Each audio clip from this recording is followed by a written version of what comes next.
going to get sent out right now to everybody, inshallah. It didn't start yet, right?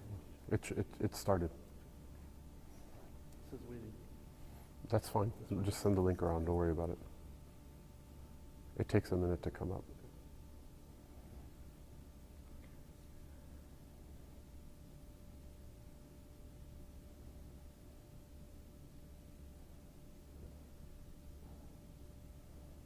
Can you bring the battery also to make sure that the thing does, the phone doesn't die?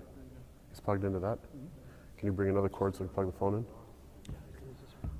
It's plenty of charge. You can use this one. There's just another cord the battery can plug into multiple devices.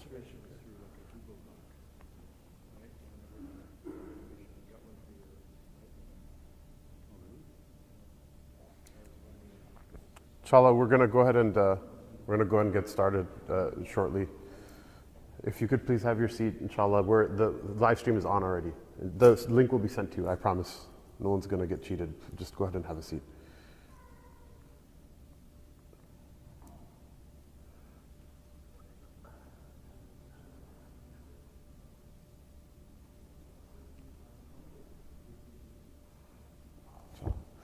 أعوذ بالله من الشيطان الرجيم بسم الله الرحمن الرحيم الحمد لله رب العالمين وصلى الله تبارك وتعالى وسلم على سيدنا محمد سيدنا وسندنا وحبيبنا وشفيعنا ومولانا صلى الله عليه وعلى آله وأصحابه وأزواجه وذرياته وأهل بيته ومن تبعهم بإحسان إلى يوم الدين وبعد. My request, inshallah, if people can come sit close to one another, inshallah. Barakallahu feekum. Just come forward, sit close. If you have to get up or do something, no one's going to yell at you, inshallah, but sit close as the adab of the Muslims. Alhamdulillah, mashallah, we have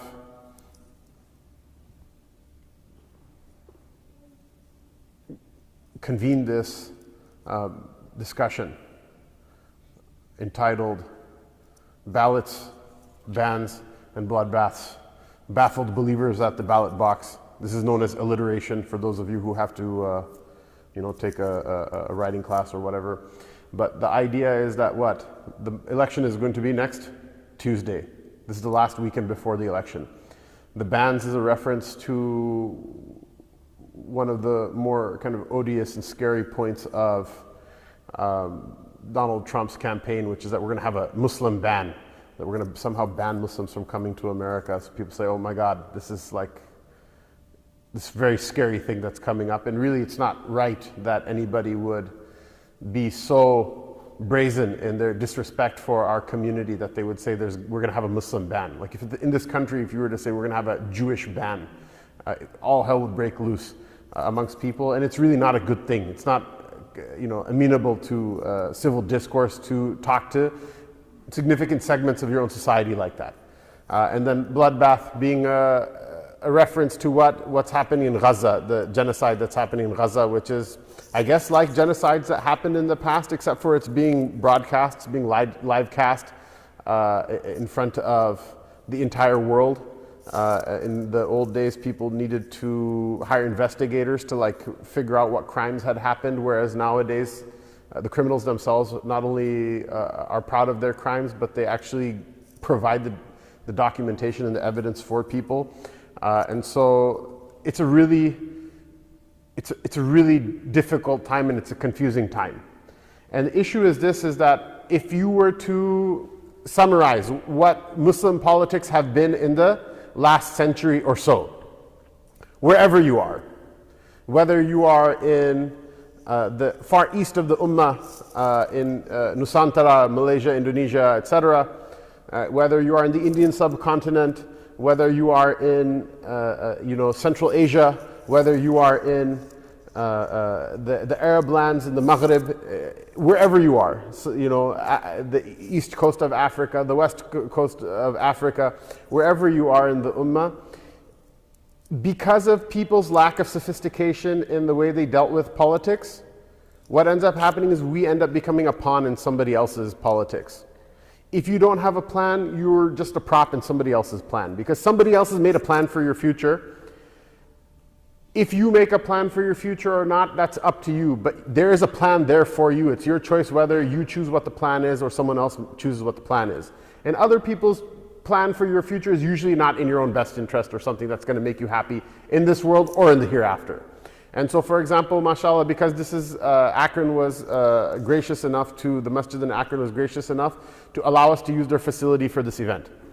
We have a great number of, mashallah, brothers and sisters in this masjid from Central Asia. The Bolsheviks, right? Did they do good for Islam? Did the Soviet Union make Islam progress in Central Asia, or did they harm it? It's obvious they harmed it. We have generations of people that remember for decades, almost a century, that the masajid were destroyed. There's no Jumu'ah, there's no adhan, there's no janazah, there's no asr, dhuhr, maghrib, adhan, iqama, anything.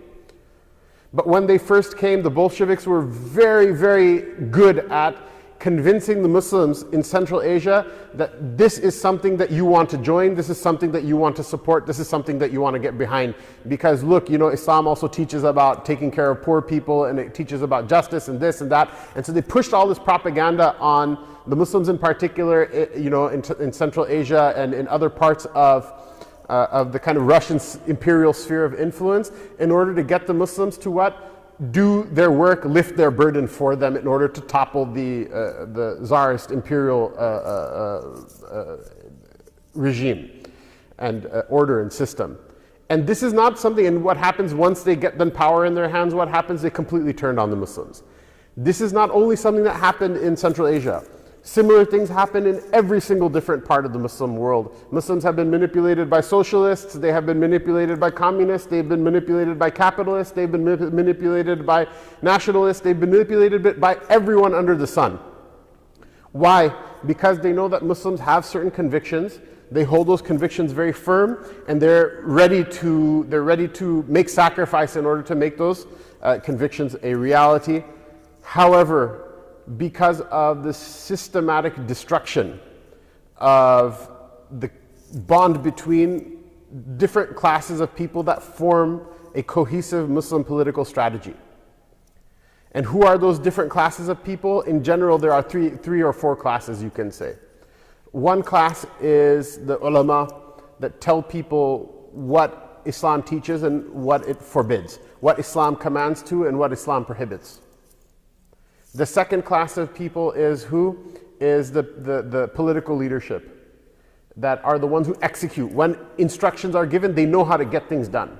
So if you were to ask myself or ask Shaykh Mūsā, for example, what does Islam teach about the poor? Say we have to take care of the poor, we have to feed the poor. But if you were to say, here's $1 billion, go feed the poor in America, or go feed the poor in Ohio, or go feed the poor in Akron, maybe we don't know how to do that. Maybe there is somebody who has connections in the business community and knows who to call and who to contact and where to buy what from and where to execute what from, who pays on time, who doesn't pay on time, who delivers, and they're more savvy about that. You just have to give them the instructions and they know how to execute. That's who the political leadership. The third class of people is who? Is the most important class, which is what? The normal people.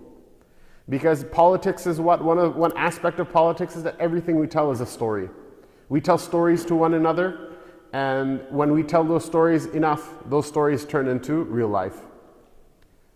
One story we tell one another is what? That Joe Biden is president.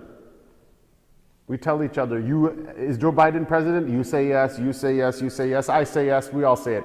What if tomorrow morning everybody woke up and said, you know what, Joe Biden isn't really president? And then he said, of course I'm president, I won the election, this is the Constitution, I did this, I have this paper, I have that paper, CNN said it, Fox News said it, blah, blah, blah, everyone said it. If nobody believes the story anymore, what happens? Is he president anymore? Absolutely not. This is the real world. This is how the real world works. And so the people who control the way that these stories are narrated and spun, they also have a great amount of political control. We oftentimes think about things happening just when governments pull out guns and weapons and jails and handcuffs and riot gear and tear gas and batons, that this is what makes politics work. This is definitely one aspect of it, but it's not the entire story. And so these stories that we tell one another, because we don't have control over what that story is, we end up listening to other people's stories, and other people make all sorts of fantastical tales. There's somebody who will tell you about Israel is the best thing for Islam since, Imam Abu Hanifa. And another person will tell you, like the Democrats are the best thing for Islam since Imam Abu Hanifa. And the other person will say, the Republicans are the best thing for... And what is it? We just keep listening to other people. We don't listen to ourselves. The reason that the awam, we said these different classes of people, the general public, is the most important part of these three classes that come together and make a political reality for the Muslims and for the Ummah, is because if they buy a particular story, that's what ends up being executed. If they buy a bad story, then we have a bad reality. If they buy a good story, we have a good reality. If they pay, if they do business with one person, that person gets rich. If they do business with another person that's evil, that person gets rich. It's all in the awam, it's all in the general public. And these other classes of people, the ulama and the temporal rulers, the rulers of the Muslims, they, my request, if you can just take the children a little further away, inshallah, that way we can have this is a serious program, you know what I mean? So inshallah, they're welcome, you're welcome, but I just don't, these things don't happen very often, and a great deal of difficulty was undertaken in order to make it happen. It would be horrible if it just ends up becoming a waste for everybody, because these discussions sadly don't happen in the masajid. At any rate, what happens is that the awam, they're the ones who then execute whatever the vision is that's fed to them, whether it's the vision of the ulama, whether it's the vision of the leaders of the Muslims, or whether it's the vision of some third party outside that may or may not, probably does not have our best interests in mind. And so the first thing I wanted to do is talk about what do politics, what does siyasa mean to a believer? And so I have this kind of like a list of things that I wanted to cover and topics I wanted to go through in order to frame the discussion properly. We don't want to talk about the discussion in other people's framings. We don't want to talk about it in the context of other people's story, but we want to talk about it in the framing of what have we been taught by Allah and His Rasul sallallahu alaihi wasallam. So the first question is, what are politics, and is it true that politics are all necessarily dirty? That good people, you're like a wali of Allah Ta'ala, you pray 5 times a day in the masjid, you eat halal, you earn halal, you only say the haqq, you only say what's good in life, that such a person shouldn't touch politics. Why? Because politics are necessarily dirty. Everybody who touches politics becomes a dirty person. Everybody who talks about politics becomes a dirty person. If you want to engage politics, somehow you have to do something haram in order to engage in politics. This is 100% not true. This is an assumption or an idea that the Christians have made their own because of their experience with their religion. Rather, in Islam, the Rasul sallallahu alaihi wasallam taught us that the Anbiya alayhimus salatu wassalam, every Nabi Allah Ta'ala sent to this world had to herd sheep. What's the benefit or what's the connection between herding sheep and between politics? The connection is this, is that the shepherd is there for the benefit of the sheep. If the shepherd isn't there, the sheep are going to either die of hunger, or they're going to get eaten by the wolf, or they're going to be stolen. The herd has no future without the shepherd. But sadly, the sheep are not rational thinking people. You can't sit the sheep down and say, look, I'm here for your benefit. You have to take bay'ah with me, and you have to be true to me, and I'll be true to you, and together we'll ensure that you have a good future. The sheep don't understand any of that. Rather, the sheep, each of them only has a certain set of things that motivate them, that they have to eat, drink, they get afraid of certain things, they get sick sometimes, and some sheep is born stronger than the other. Just like people, some sheep are born a little bit more absent-minded than the others. Some sheep are born a little bit more aggressive than the others. We have a lot of those people sometimes in the masjid, mashallah. Some sheep are born with these different traits. And so the shepherd has to know every single one in his flock. And he has to know which one to keep an eye on, that one's going to start a fight, that one is going to lag behind, that one's going to, doesn't pay attention when the wolf is nearby. So you have to keep a special eye on that one. You have to be able to manage the entire flock, right? Interestingly enough, the word in Arabic for politics is what? Siyasa. Sase yasusu, one of the meanings is to what? It's like literally to take care of the livestock properly. And so, if this is something that every Nabi did, and the usul, the way you conceive of it, is what? Is that you have to take care of people who don't necessarily have the ability to understand what's in their own good, but they do trust you. Then we should know that this is not a bad thing, because Allah Ta'ala would not have His Anbiya alayhimus salatu wasalam do bad things. And really don't think of, because we think about politics as what? I bribe someone, the other person bribes the other person bribes another person, I get a law passed which is corrupt, and then I make money, and then other people make money, and then the circle just keeps continuing. This is definitely a part of the political reality we live in, but it's not necessarily part of politics, and it's not even the most basic building block of politics. What is the most basic building block of politics? It is when you have a need and somebody else has what you need.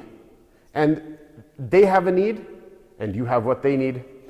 The ability to think through that problem, that how can I give someone else what they need in order for them to give me what I need, and so that both of us can benefit. This is a conception of politics which is what? For example, you have a ton of carrots in your house. Are you going to be able to eat a ton of carrots? Can you make palau with a ton of carrots? No, right? So he has a kazan, he has a sheep, he has a ton of rice, I have a ton of onions. When we come together, what happens? We can exchange things and we can all make a big palau and we'll eat, right? Eid Mubarak for everybody, right? Ballot Mubarak for everybody. But the problem is what? He's my brother-in-law, and his, his wife got into a fight with me when we were small children, and so I don't talk to him anymore.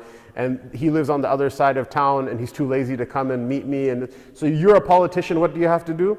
You have to untie the knots and open the barriers between people to the point where all of this can happen. All of this exchange that needs to happen can happen, and what happens? Everybody benefits. This type of politics is not only not bad, there's so much khair in it. In fact, the people who make islah bayn al-nas, they're the best of people. This is the politics that the Anbiya alayhimu salatu wasalam taught us. This is also the type of business that the Anbiya alayhimu salatu wasalam taught us. One thing, mashallah, again, because we're in Akron, so our Uzbek brothers will be our case study, right? For the entire history of Islam, it's one of the wealthiest lands in the Ummah. Why? Because it sits at the crossroads between like China and between the Far East and between the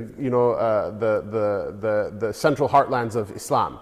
So like Kashgar, which is also, Karluk, like Uzbek Uyghur speaking people, Allah Ta'ala give them help and madad from the difficult situation they're in right now. Kashgar is equally distant from Beijing as it is from Baghdad. It's right in the middle. And all of that, Bukhara, Samarkand, they're not really all that far from one another. And even to this day, this is one of the reasons that you see Tashkent, even though they've been playing the game of capitalism for a very short amount of time, but you see it's built up very nicely. Why? Because our deen changes our culture, and our culture then makes us amenable for doing business with all kinds of people from all different places. So Ukraine has a war with Russia. What happens? You go and the Ukrainians are coming to Tashkent and the Russians are coming to Tashkent as well, because they know this is a place we can all do business and we can all live properly. We're not going to make so much friends with one group that we make enemies of the other, and we're not going to make so much enemies with one group that we can't make friends with the other. This is basically what this means. This type of politics happens in everyone's house every day. For example, those of you who are married probably have marital problems. Inshallah you don't, but it's part and parcel of the thing. You have a man and you have a woman. It's like they're two different species from two different planets, and they just sometimes misunderstandings occur. So one of my favorite examples of what politics are, really at their essence, to boil things down to their basic form, you understand it in the basic and simple form, then you can start to build more and more complex situations in order to understand how to deal with more and more complex and difficult problems. So husband has a problem, wife has a problem. Say my spouse, my wife, my husband used to give me a kiss, like so much when we first got married. Now it's 10 years later, I weigh like 40 pounds more than I did before. My once youthful face is wrinkly. We've gotten into a couple of fights. I yelled at her mother, and she yelled at my mother, and whatever issues may happen. And now my wife doesn't kiss me anymore. And then I saw a picture the other day of her giving me a kiss, and I said, "Oh, look how happy we were." So you can do two things, one of two things. One is you can blame your wife, you can blame your husband. And it might actually be their fault. I'm not even going to lie and tell you it's not. But a politician doesn't care about that. Allah Ta'ala is the one who judges us on the Day of Judgment. It's not really your problem or my problem. We're very preoccupied with that. Why? Because we have to be preoccupied with how we are going to be judged ourselves. That's the only judgment that's our problem. Nobody else's judgment is your problem. Neither your children's, nor your wife, nor, I mean, obviously you have concern for them that you want them to make it, but aslan, it's not really your problem. You can think about it as it's their fault or it's my fault, but as a politician, it's a complete waste of time. As a politician, what should you do? You should think, how is it that, what is it I can give them, or how is it that I can make them give me a kiss again? This is actually a TV show. It was a very comical TV show. I don't recommend people look it up and watch it because of other Shari issues, but I heard it being described on a podcast about something completely different that has nothing to do with politics. So what they did was, there was a TV show, a reality show, where the way laws work in this country are funny. Only one of the spouses has to consent. So one of the spouses secretly consented to allowing the reality TV show to put hidden cameras all over the house. And they're recording everything happening in every room, which is really creepy, but just stick with me here for a second. And they said, okay, for example, you wanted your wife to kiss you. Now, we're giving you 48 hours. Every time your wife gives you a kiss, we'll give you like $100 or $1,000. And so what happens is that they record the whole house for 48 hours. And this thing is happening for the entire whatever time. And the man is going through all sorts of, or woman, I don't even remember which one it is, the spouse who wants to kiss is doing all sorts of weird things in order to get their spouse to kiss them. Why? Because they get money every single time. And so they get something like 20, 25, something like that kisses, whereas they haven't had one kiss for God knows how many years. And what do they learn from the process? They learn from the process that although we blame circumstances, or we blame our spouse, or we blame whatever age or youth or weight loss or whatever other issues, external issues there are on not getting the kiss, ultimately what's the most important thing?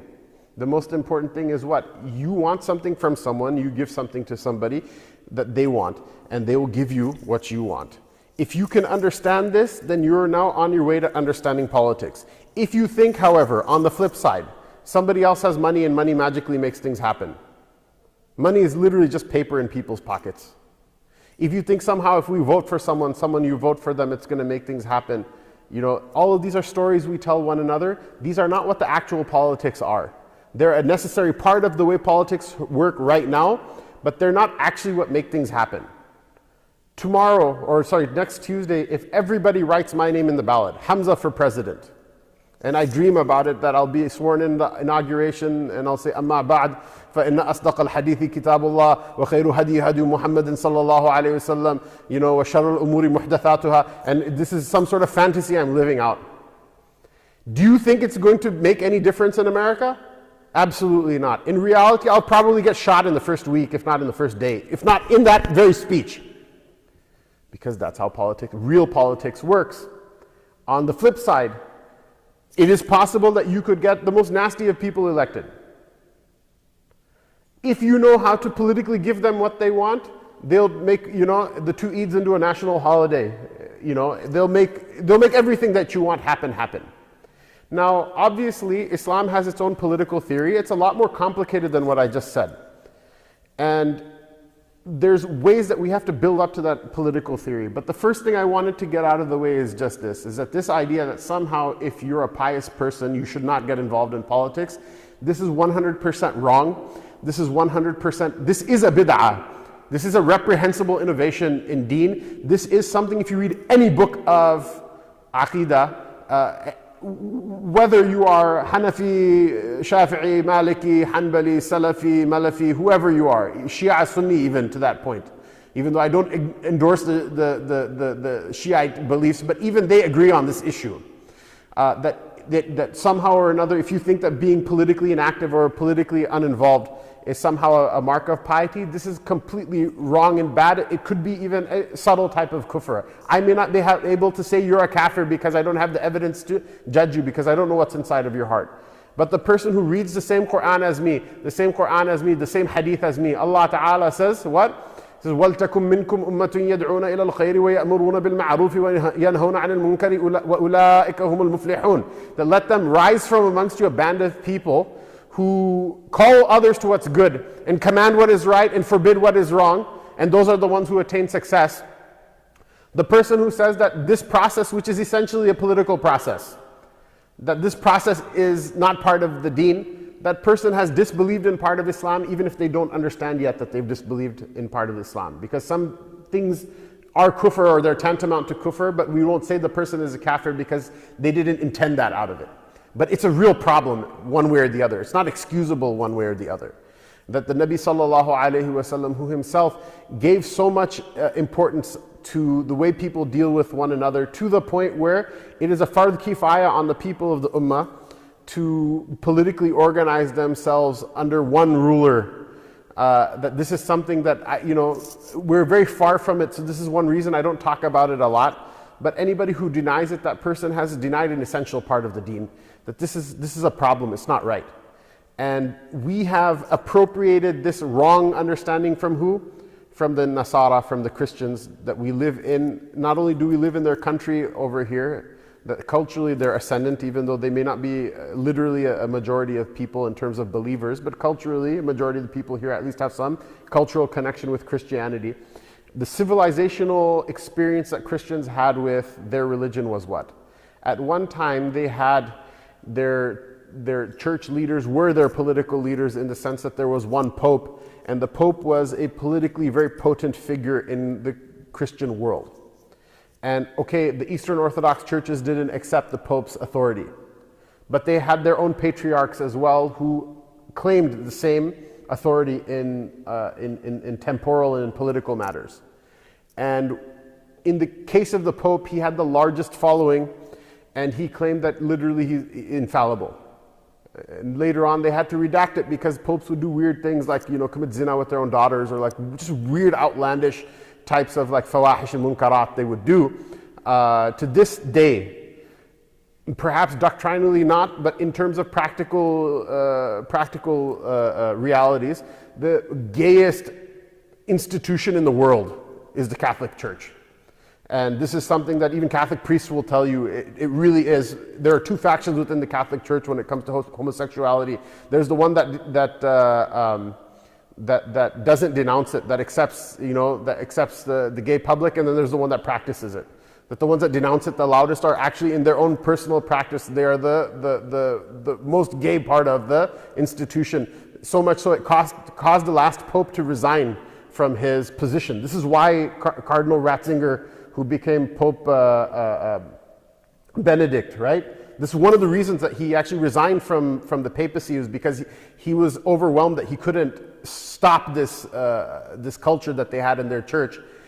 This is nowadays, when the Catholic Church is already so irrelevant. So imagine if such an institution was there in Christendom, and it was so backwards that they excommunicated, for example, Galileo for not saying that the sun is the center of the universe, which is something ostensibly has nothing to do with like religion, right? But that they'll say you cannot be a Catholic if you believe that the sun is not the center of the universe. You're going to hell forever, and we excommunicate. We make takfir of you for believing something about astronomy that, for some reason or another, we don't like. The lesson, and these are just small. By the way, they reversed the excommunication like in the 90s, but it was a while. It took a while. These are small examples of which there's an entire litany of examples, which are why you have things like the French Revolution. It's why you have things like the American Revolution, which is French Revolution light. America doesn't have a national religion because they know that every time there's a national religion, you have stupid things like this to happen. The papacy itself then unites and concentrates and makes intense this type of untenable way forward with politics. Because of all of these collective experiences that Christianity had with melding politics with religion, in general, Christians, except for the most diehard fundamentalists that are really, they're politically irrelevant people in any Christian country. That other than those few people, this idea of politics influencing religion is dead, and they have to really hard separate them in order for their societies to progress, and in order for their societies to economically and socially, culturally be like livable places. And this is exactly what happens in their history. What they call the Enlightenment is essentially they're turning their back on religion in different phases by calling things by different names, but ultimately it involved them politically turning their back on their religion in order for them to be able to politically, militarily, culturally, economically progress. However, what I would submit for everybody's consideration is two things. One is that this has never been the experience of Muslims with our civilization. Rather, the Prophet ﷺ left us with a certain set of teachings, and those teachings actually teach us how to govern properly. He actually left us with an example of how to govern properly. So this is like one of the things right now, because this country is going through like all this upheaval, like social, cultural upheaval. And so, the conservatism, the type of conservatism that used to be odious to the general public not too long ago is now kind of making a comeback. And so one of the trending slogans on like socially conservative social media is Christ is King. There's a whole story behind why this is trending, but we're not going to get into that right now because we're not here to talk about trends in social media. But what's the problem? Was Sayyidina Isa alayhi salam in his life ever king over anything? No. We respect him and we love him. We are the only people who respect him and love him. I would say at all. But other than the Christians, we're the only ones who even claim to respect him and love him. But as an objective matter of fact, even a Christian who believes, وَالْعِيَاذُ بِاللَّهِ نَقْلِ كُفْرْ nabash, that he's God incarnate, God in the flesh or whatever, right?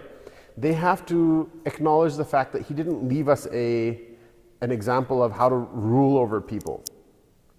Rather, he lived amongst a people who had a puppet government underneath the imperial heel of Rome. Neither did he have any political clout with Rome, nor did he even have any political clout with his own people. In fact, he probably had more political clout with Rome than he had with his own people, inasmuch as when the death sentence was read over him for being a rebel, the Romans actually saw Pontius Pilate, who was like the Roman governor of Judea, actually didn't see him as all that much of a threat and thought that this was somewhat of an overkill. So on the occasion of Passover, it was a custom of the Romans that they would pardon or commute the sentence of a criminal. Obviously, he was not the criminal, he was a Nabi of Allah Ta'ala. But, amongst their, in their system of tyranny, they treated him like a criminal. So Pontius Pilate actually wanted him to be released. And so he put two criminals forward. One was like just a thug, and the other is Sayyidina Isa alayhi salam. And so the way that they would do this like token of appeasing the masses. Passover is a day that the curse of God passes over the houses of the children of Israel. So this is a way of them saying, okay, look, we're celebrating by commuting the sentence of one of your guys. So he picked the most like thuggish person to put up against Sayyidina Isa, thinking that they're never going to, this guy's a complete scumbag, they're never going to pick him, right? And guess what? The Banu Israel picked the scumbag to save and said, no, this other guy, rabbis say he's a horrible person, kill him. وَالْعِيَاذُ بِاللَّهِ, and Allah Ta'ala saved him. But the point is what? Nobody will say in their right mind that he had any direct political example that he left for us. Whereas that the Rasul sallallahu alaihi wasallam, when he came to Medina Munawwara, he was still a Nabi, but he was the ruler of Medina. And even though people gave him their loyalty in a way that even an absolute monarch could only dream of, but he still taught people how to govern. Amruhum Shūrā bainahum. You see in the Seerah so many times he would consult with his companions, radiyallahu ta'ala anhum. He would take their feelings into consideration. He would simple stories like from the Seerah.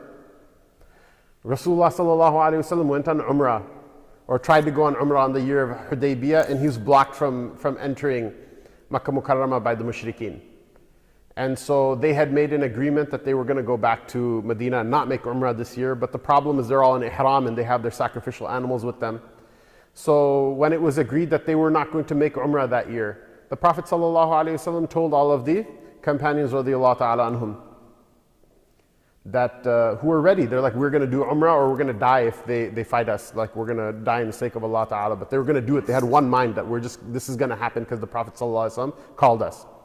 And so when the Prophet ﷺ told them that you're not making Umrah this year, go ahead, shave your heads, release yourself from Ihram and slaughter your animals and release yourself from Ihram, they were like shocked. No one moved. No one did anything. The Prophet ﷺ went into his tent and asked our mothers, Salama radiyallahu ta'ala anha wa alayhi salam, like, they're not listening to me, like he was, that why are they not doing it? Or not, he's not asking, but like he was kind of shocked that they were shocked. And so she said, Ya Rasulullah, it's difficult for them. It's not that they're disobeying you, it's just difficult for them.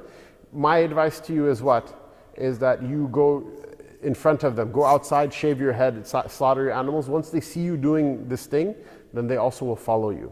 You tell me, is this good political advice? We don't think about it as politicians, we think about it as believers, right? But politically, it's genius. Why? Because there's obviously Rasulullah sallallahu alaihi wasallam didn't need her advice, but he's also showing us that it's good to ask people what their feelings are, because even though he knew and he could get through any problem, if not through his own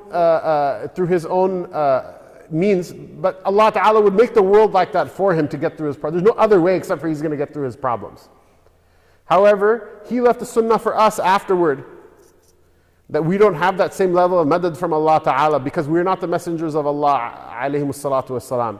So he showed us this is a way you can get through the problem. Like if you and me are in a situation like that, we're a leader and the people behind us are in some sort of really, really like high stakes difficulty, that instead of going gung-ho and hard and reaching for the sword every time, you're a traitor, you're a munafiq, you're not listening to me, you're a kafir, you're bid'ah, you're this, you're that, reach for the sword every single time in order to force people to do what you tell them.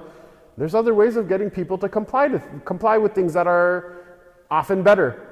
Interestingly, think about this, by the way. This is I feel like part of the trauma that we suffer because of our lack of understanding of how politics works, because of our colonial experience as Muslims, that no matter where you are in the Muslim world, oftentimes this is literally the first resort, starting from the top, from whoever the ruler is, the sovereign is of a country, all the way down to the bottom, like a parent, mother or father with their child, is what? You're not listening? Reach for the sword. Look, I'm 100% a fan of corporal punishment to the extent that's legal. I know some people disagree with me. I respect where they're coming from, and I don't implement it on other people mostly because I don't want to go to jail. But I do think there are certain instances in which a kid getting spanked is a good thing.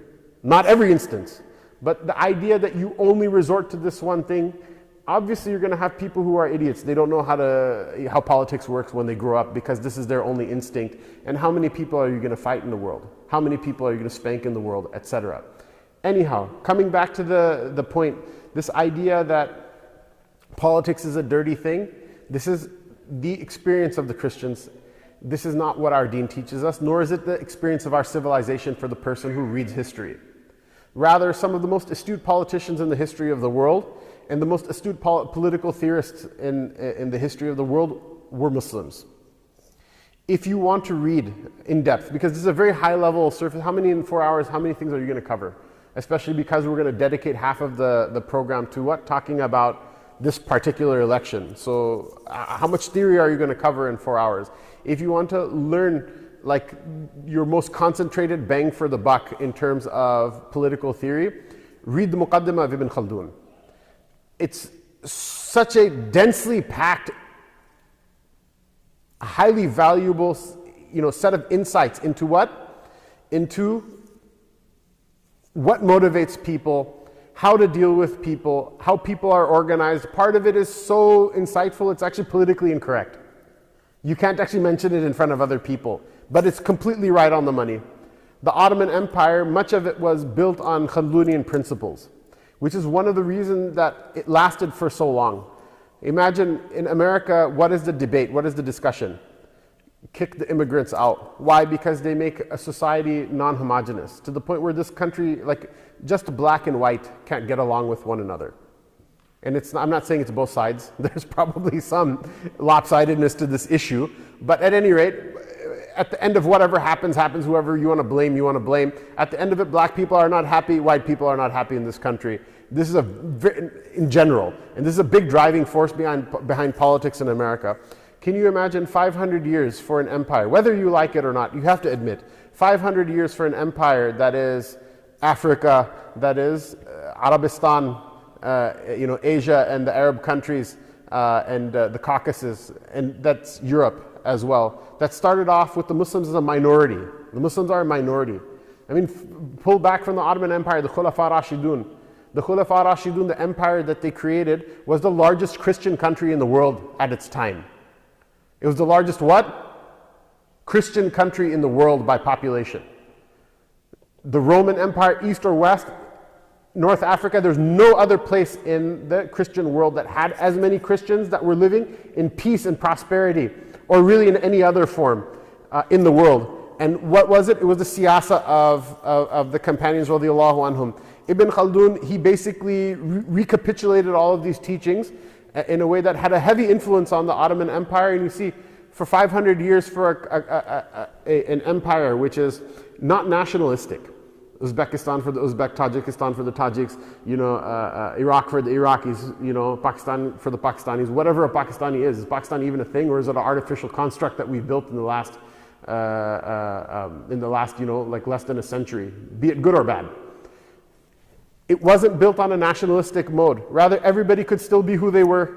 They could still keep their language, they could still keep their customs, they could still keep their dress, they could still keep their religion, they could still keep the laws of their religion. And still, it was, despite all of those hurdles that conventional thinking nowadays teach us that are insurmountable. But they were able to still cohesively run an empire, whether you agree with everything they did or not. And hopefully nobody agrees with everything, but also hopefully nobody's so bigoted that they would say everything about it was wrong either. Because there was a lot of good stuff that happened. There was some other stuff as well that should be pointed out. So read, if you want to read more about this, read, Ibn Khaldun. Read who has been translated into English. Rosenthal has a translation which has a good abridgment. It's still a very long book, and it's a very dense book, but it is readable. For our Arab brothers and sisters, mashallah, you can read the Muqaddimah in its original language. It's very accessible. And has a number of very important concepts that I think that are missing from the political discourse. Read, if you can read Arabic, read Shah Waliullah, the first half of his Hujjatullah al-Baligha, a brilliant synthesis of realpolitik with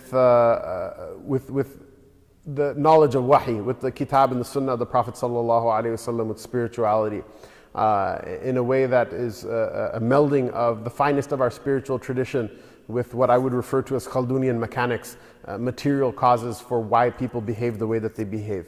Read all of these ulama. Timur, mashallah, Uzbek brothers, Timur Lang. You guys know Timur, right? He's like a national hero. He built Samarkand again after Genghis Khan destroyed it, right? Timur Lang, when he sacked Damascus, you know what he wanted out from Damascus? Money? No. What's the first thing he went after? Obviously he got everything he wanted, right? But what was the first thing he went after in Damascus? He knew Ibn Khaldun was there. And so he told his guys, get this guy for me. He's more valuable for my kingdom than any other type of wealth because of the knowledge he possessed. What does that tell you? Ibn Khaldun was a qadi. He was a faqih of the Maliki madhab and a judge. He was a mutakallim. He was a scholar of aqidah. He was a scholar of the ulum that we consider the ulum of the ulama. He was a turban.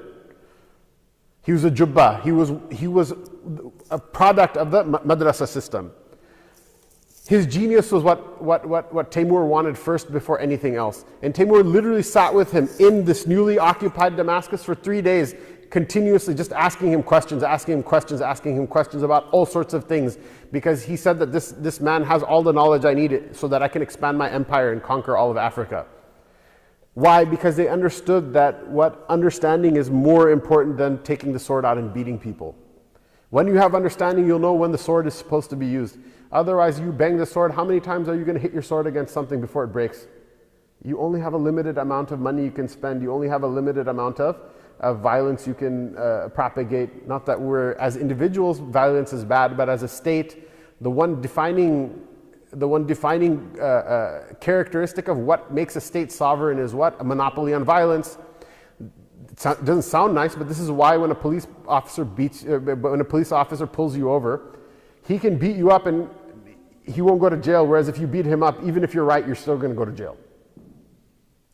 But coming back to this issue, that this is not part of our tradition, the idea that pious people are not involved in politics. And I want to close this point out with just one thing, which is that there are some people who propagate this idea that pious people are not involved in politics. Why do they do it? Because we don't have a plan of our own, but other people have already made a plan for us. So the day that they want to use us, they'll go to Afghanistan and tell them you have to make jihad against the Soviets. You have to go to where?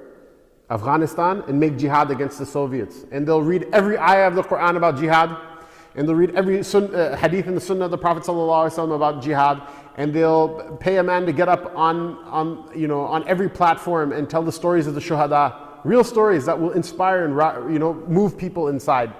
Why? Because it's cheaper to have a stupid Muslim who prays five times a day go and fight your war for you and die on your behalf. You don't have to pay for their equipment, you don't have to pay for their janazah, you don't have to pay for their health care, you don't need a GI Bill in order to send them to college or send their children to college. You don't have to have a VA hospital system that will employ our, mashallah, pious Muslim doctor Hazrat that are here in Akron and in Cleveland or whatever. You don't have to do any of that. All it costs is what? Like AK-47 costs a few $100s, and like how many, cents worth of lead and copper that you have to, brass you have to pay on the bullet and on the casing. And that's it. And it's done. Someone will do all of your heavy lifting for you. And I'm not saying that what the Afghans did to liberate their homeland was bad, but look what the manipulation is. That one war was virtuous war. You could literally, I remember I was a kid in America, there were people who would come and give khutbahs about the virtues of jihad in those days, and they would raise money for the mujahideen. The word mujahid is a good word in those days. Rambo literally made a jihad movie. If you don't believe me, Rambo 3, look it up. They literally made a jihad movie. Sylvester Stallone made a jihad movie. Fast forward from that time until when? Until 2001, 2002. All of a sudden you say the J word, everything gets shut down. All of a sudden, when they're themselves doing the same thing that the Russians were doing to Afghanistan, and I don't want to say they, it's we, because we're also Americans. Even though maybe our neighbors, if you say you're American, they're like, no, where are you really from? But still, regardless whether they say that or not, we live here, we work here, we speak the language, we eat halal, but when we eat halal, we like to have a halal burger as well, just like everybody else likes to have their burger. All of a sudden, what happens? The story changes. Don't talk about politics. Forget about military issues and violence and whatnot. Don't talk about politics at all. Years in the masjid, nobody said anything. All politics in America was what? Oh, look, this is Islamophobia. Someone discriminated against a Muslim, and that's it. No, which is important. We should talk about that as well. But nobody talked about politics afterward. Why? Because the story changed, even though the circumstance is completely the same. The Russians were laughing at America. They're like, you idiots made a fool of us in the 80s, and now you're doing the same thing, and we just sit back and watch. The Bagram Air Force Base in Parwan province north of Kabul. I went to Afghanistan as a tourist like a couple of months ago, just as a tourist. People are like, how was the Taliban? I said, I have no idea. They didn't know who I was. I don't know who they were. I just went to look around because the country was open for tourism. I got into the Bagram base. It's literally there. It's this huge base. It was like a big base that we built in Afghanistan, multi-billion-dollar base. Everything still says property of the U.S. military, and there's dudes with turbans and whatever, and AKs guarding it. The Imarat Islamiyah, what we refer to as the Taliban, they refer to themselves as the Islamic Emirate of Afghanistan.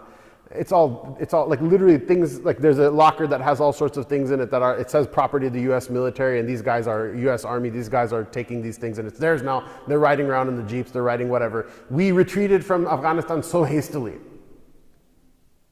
that the troops left at 4 a.m. The local Afghan cleaners only found out they were gone when they came for work at 7 a.m. The prisoners were still in the jails. They just left them in their cells. In America, whether people like their children or not, love their children or not, is debatable. But what's the one member of the household everybody loves? Huh? The dog.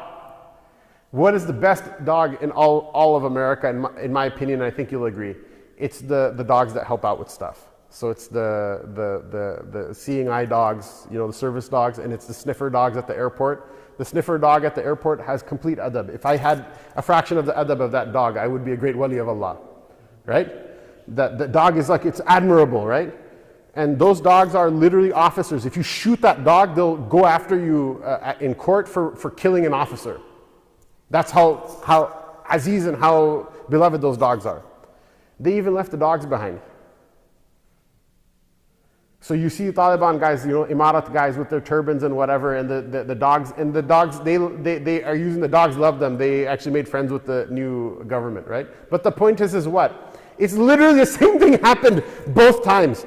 But how we conceive of it is so different. Why? Because we're told stories by other people, like Islam doesn't allow you to get involved in politics or think about political things, and that's really bad. It was siyasa, najasa, and whatever other kind of silly things they tell people, and nobody forced us to believe any of it. It's our own stupidity that we believed it, and this is something that Muslims are falling for again and again and again throughout the entire last century, that when someone tells you, you get whipped up and do stuff, and then but you don't have any plan for tomorrow. We have to have our own plan, our own strategy, our own future. We have to have our own, you know, long-term thinking, and every person can't do it on their own.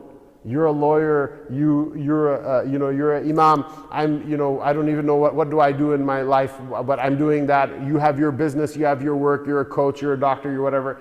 We need to have not just a strategy, but there needs to be some people that all of us agree upon. We come together and agree upon that these people are the custodians of our political vision.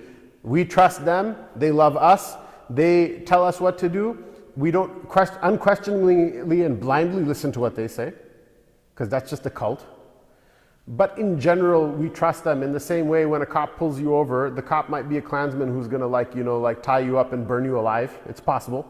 It's not like, from a rational point of view, it's not like something that if it happened, people would say, oh my God, there's no way this could have happened. But generally it doesn't happen. So it's a wahm inside of your head that to not trust that the cop is only not pulling you over for speeding or for something normal. Even if they're pulling you over for something that's not your fault, you trust the system. Why? Because otherwise it's going to be anarchy. People like to have anarchy for us in our community in order for us to what? To not really be participants in the political process. The second topic I wanted to talk about and cover is shut up and dribble. Should the people of knowledge stay away from politics? Now we say, okay, Muslims should be involved in politics, but you shouldn't talk about politics as an imam. This is a thing I hear from people. I agree, some imams really shouldn't talk about politics because they don't know what they're talking about.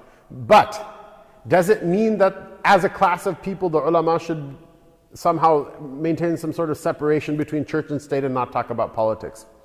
The kind of the subtitle of Shut Up and Dribble refers back to a Fox News reporter, Laura Ingraham, who, I forget who it was when the BLM upheaval was happening in America, whatever you think about it, or the movement or not, or whatever. But someone from the NBA, do you remember, Coach, who it was in specific? LeBron said something, gave his opinion about something, and so this kind of blonde hair, blue-eyed Fox News contributor, not that there's anything wrong with having blonde hair, blue eyes, but it was kind of stereotypical. The whole thing was kind of comical. She just said, shut up and dribble. Like, nobody cares what your opinion is. Meaning, like, you're only good in this country for entertaining us, for throwing a ball through a metal ring, and after that, nobody cares what you have to say. And so people have this dismissive attitude to different people.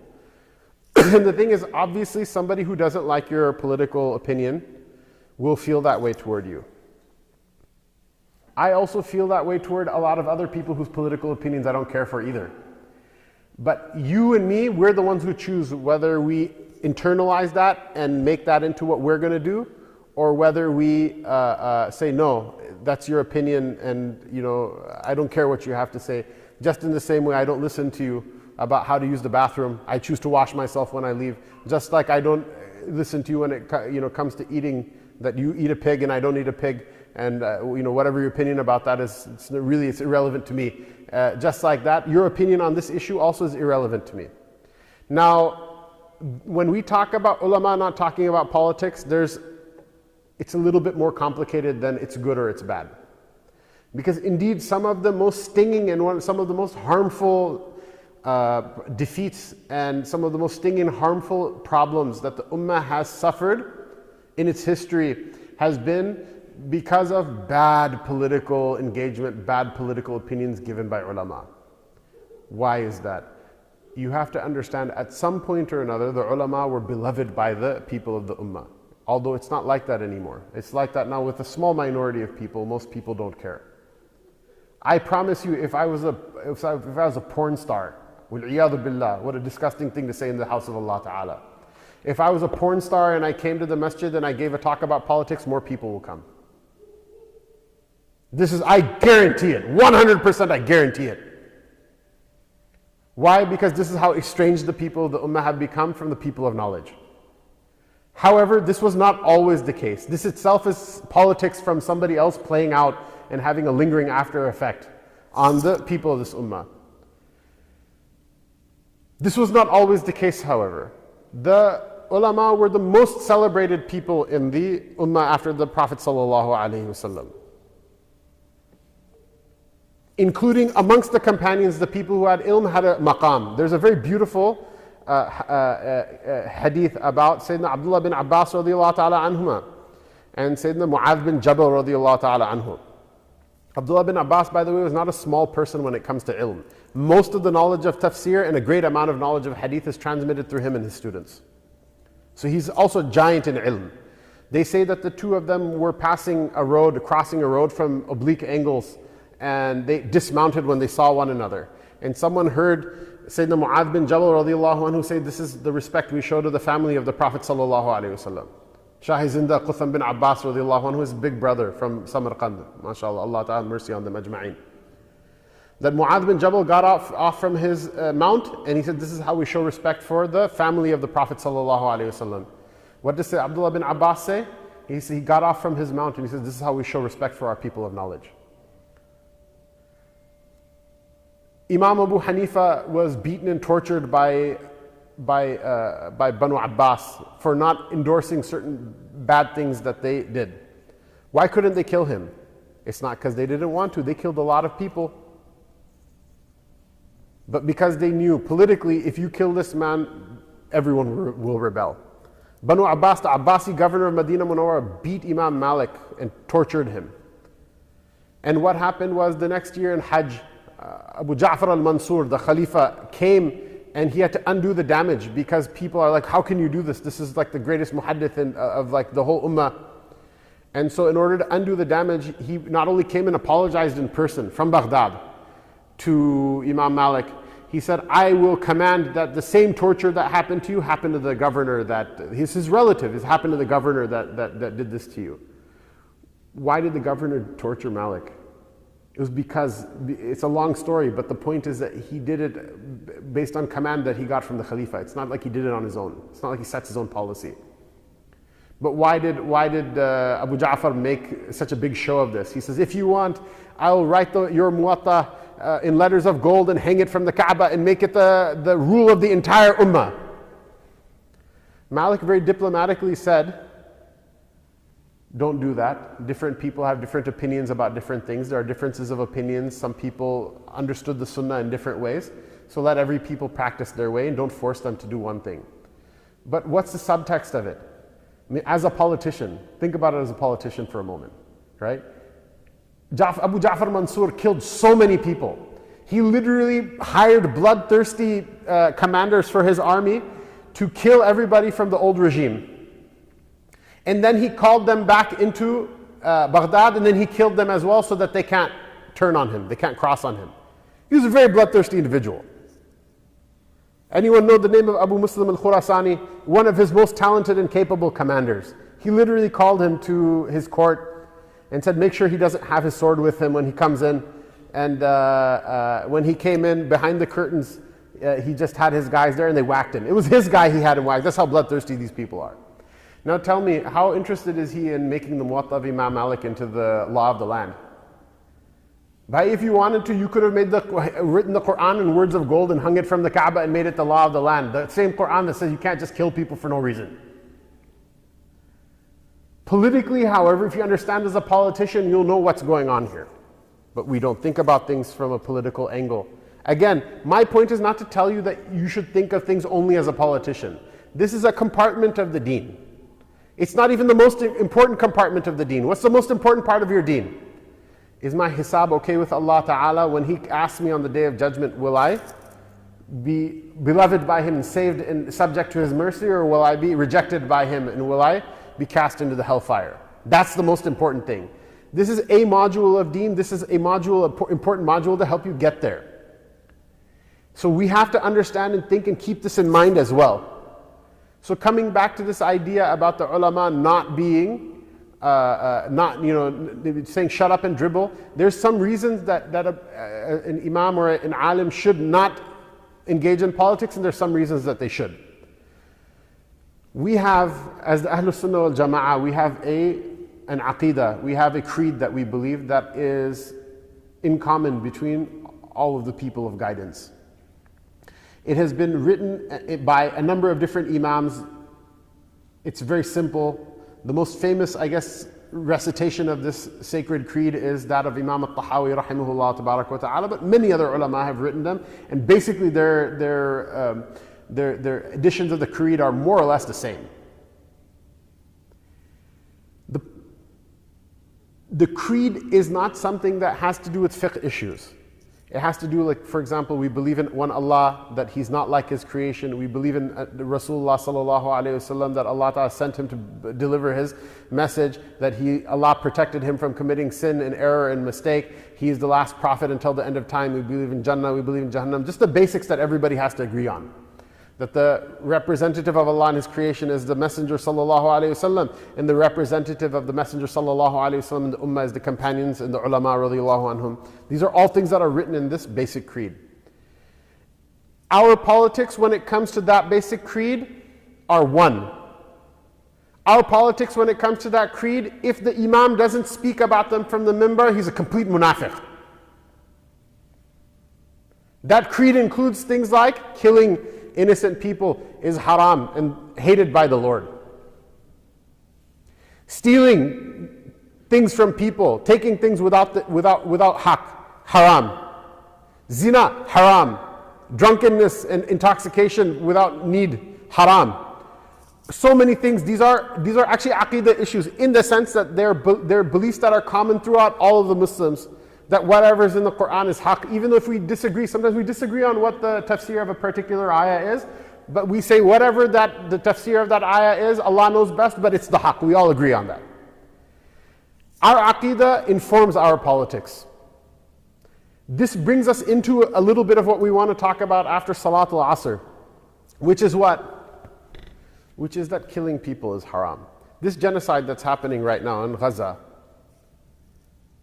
Muslims are not the only ones getting killed, by the way. Christians are getting killed, churches are being bombed as well. There is a politician from Michigan, his name is Justin Amash. He's a Gazan Christian. He has like cousins that have been killed. He actually is one of the few, and he's Republican, he became an independent, but he's a conservative politician. But he spoke out about it. And again, this has nothing to do with what your feelings about Israel is. A lot of people have spoken out just because they don't countenance the killing of innocent people happening in front of their face. You know, if it's convenient enough to ignore, you don't see it, then you don't have to have an opinion about it, like psychiatrically.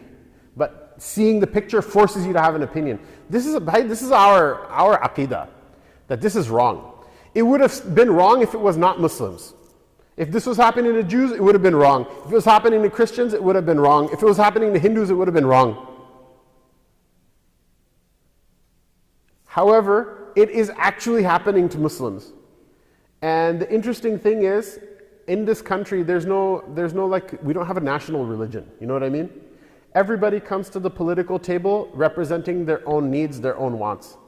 And the idea that we can appeal to common decency, there's no such thing as common decency when there's no common morality in a country. There's a reason that we don't have a national religion, because what happens is that they don't know what the difference is between like murdering is wrong and like, you should get beat up for, I don't know, taking a drive on Sunday. They don't know how to separate between those things in their religion. So they say, you know what, you believe what you want to believe, and when we want to make laws in this country, we have to come to consensus, meaning you represent yourself and someone else represents themselves. So I want you to appreciate the fact that the murdering of our people, don't expect common decency from other people, even though there are a lot of people who have enough common decency to at least say that killing children is bad. One would hope that every human society would have enough decency that like this is something that nobody disagrees about, but here we are, right? We have to also then bring our politics to the table, saying that this thing is bad. Coming back to the point, should ulama talk about politics? Those things that we agree upon by aqidah, those things have to be spoken about from the minbar. But a couple of caveats about that. One is nobody studies aqidah anymore. So some people make everything into aqidah problem. If you said Ameen out loud in Maghrib, then this is an aqidah problem. If you said Ameen out loud quietly, this is an aqidah problem to them, even though it's not an aqidah problem at all. There's no book of aqidah in which these things are mentioned. Not because people didn't know about the issue, because it's not relevant to aqidah. So we have to have a group of people who know what aqidah actually is. This is one of the reasons, one of the first programs we taught in ICC when I was there, and I've taught over 50 times in different places. I have peers of mine who are also imams who travel around and do these types of programs, these types in the sense of like a weekend masjid program. That given our lecture, hour and a half lecture, $2,000, $5,000 check. Someone told me yesterday that one of the people I know there, they got like 6 business class tickets to fly to Malaysia, and their honorarium is like $5,000 an hour or something like that, because people become big celebrities and stars. I'm not going to hate. Go Allah ta'ala put barakah in your money and your wealth, but at least tell people things that they need to hear instead of telling them what they want to hear in order to make money. Whether that person is doing that or not, I'm not commenting. Anyhow, the point is that I've taught this tahawiyah. On the flip side, think about how difficult it is. 15 instructional hours crammed into one weekend. And it's dense material. It's intellectually dense material. Why? Just so people can know what is an aqidah issue, what is not an aqidah issue, so that they know that what the imam is saying from the minbar, no matter what your madhab is. Is this the haqq? Is it not the haqq? Does he have a right to say it? Does he not have a right to say it? At some point in the ummah, all the ahlul hal wal aqd, all the people who had like enough education to be able to learn to read and write, they all knew what the aqidah was.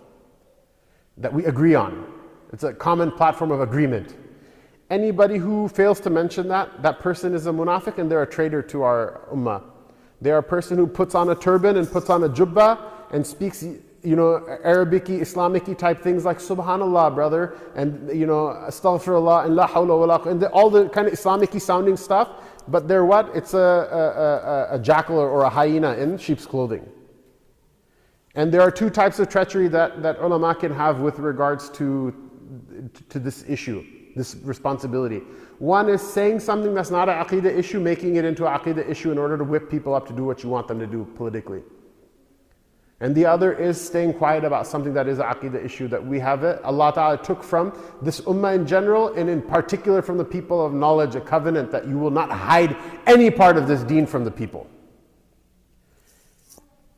So yes, when it comes to something that's known by aqidah, then it is the haqq of Allah Ta'ala that these things should be talked about in the masajid and in Jumu'ah.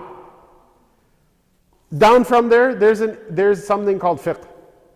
Fiqh is built on the platform of aqidah, but then in fiqh there are issues like legal issues that people differ about. Like we mentioned from before, should you say Ameen out loud after the Fatiha in Maghrib or not? Should you move your finger like this? Or should you move your finger like this? Should you move it a bunch of times? Should you move it one time? Should your hands be here? Should your hands be here? Should your hands be here? Should they be here? Should you do the Macarena while you're praying or whatever, right?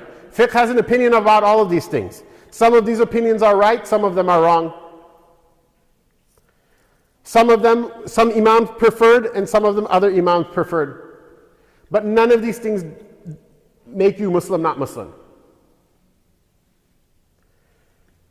The imam has a right to talk about these issues and has the right to suggest his preference for one of these positions within the ambit of positions sanctioned by the Ahlul Sunnah wal Jama'ah, that were sanctioned by the companions radiallahu ta'ala anhum, because they also used to have differences of opinion amongst them for a reason. See, I think that this is more appropriate for us for this reason, but at any rate, whether you take one or the other, you're still my brother. The Imams don't have the right to say Ameen out loud, otherwise you're a munafiq. Say Ameen out loud, otherwise you're a kafir. Say Ameen out loud, otherwise you're a fasiq. You don't care about the sunnah, this, that, and the other thing. This is an abuse, but people have done this. People have done this in the history of the ummah. In the old history and currently, people do this. This is wrong. Then there's a third tier of things after that, which are completely neither legal issues nor are they creedal issues. What should the speed limit on the road in front of the masjid be? What is the name of the road? Steele's Corner, right? What should the speed limit be on Steele's Corner? If you have the imam like a goofball gets up on the minbar and he says, I think that the speed limit should be 90 miles an hour. And Islam teaches this. Why? Because otherwise people are going to be late to salat.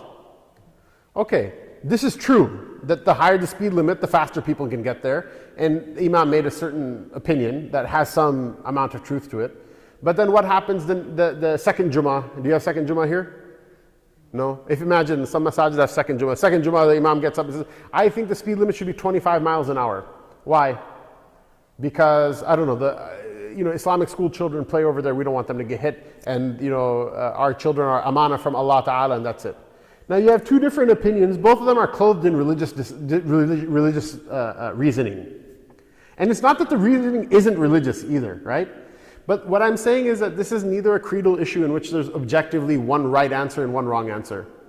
Nor am I saying that the motivation for either party is nifaq or some sort of hypocrisy or treachery, although it might be. In that sense, you can even say the right thing and your motivation is wrong, right? But the point is that Islam doesn't give a clear answer that one is the other. There's no, if Allah Ta'ala wanted this to be such an open and shut issue, He would have revealed a surah in the Quran that says that, in hadith surat al-sayyarat amam masjid Isaac, la budda an yakun kada wa kada or whatever, right? But it's not there. Meaning what? This issue is left to us and people have differing opinions about that. And they can have differing opinions about that.